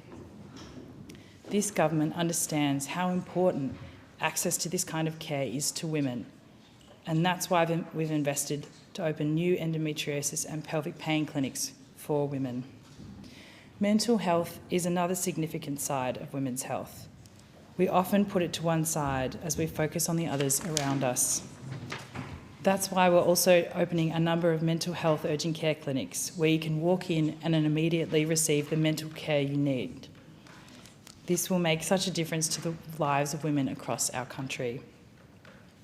On this, we also understand that girls and women who face mental health challenges have the very real discrimination and obstacles we still face in society. This comes alongside this week's announcement that the Albanese Labor government is strengthening its world-leading online safety laws to protect Australians from the harms of predatory technology. Nudification and deepfake apps are abhorrent technologies that are designed to turn photos of someone into sexually explicit content without their consent. It's absolutely disgusting. As a young woman, this is really scary. In Australia, too many women experience sexual violence. It's a huge issue, and it's a women's health issue. That's why the Albanese government will work to restrict access to notification and undetectable stalking tools, engaging closely with industry on how best to achieve this. These are proactive steps to addressing current gaps in the law when it comes to preventing abuse facilitated by evolving technologies. These technologies have a huge impact on the mental health of women. Thanks to these initiatives, Australian women and their families will save thousands of dollars on health-related costs across their lifetimes. Women will be safer as we legislate around the dangers of evolving technologies.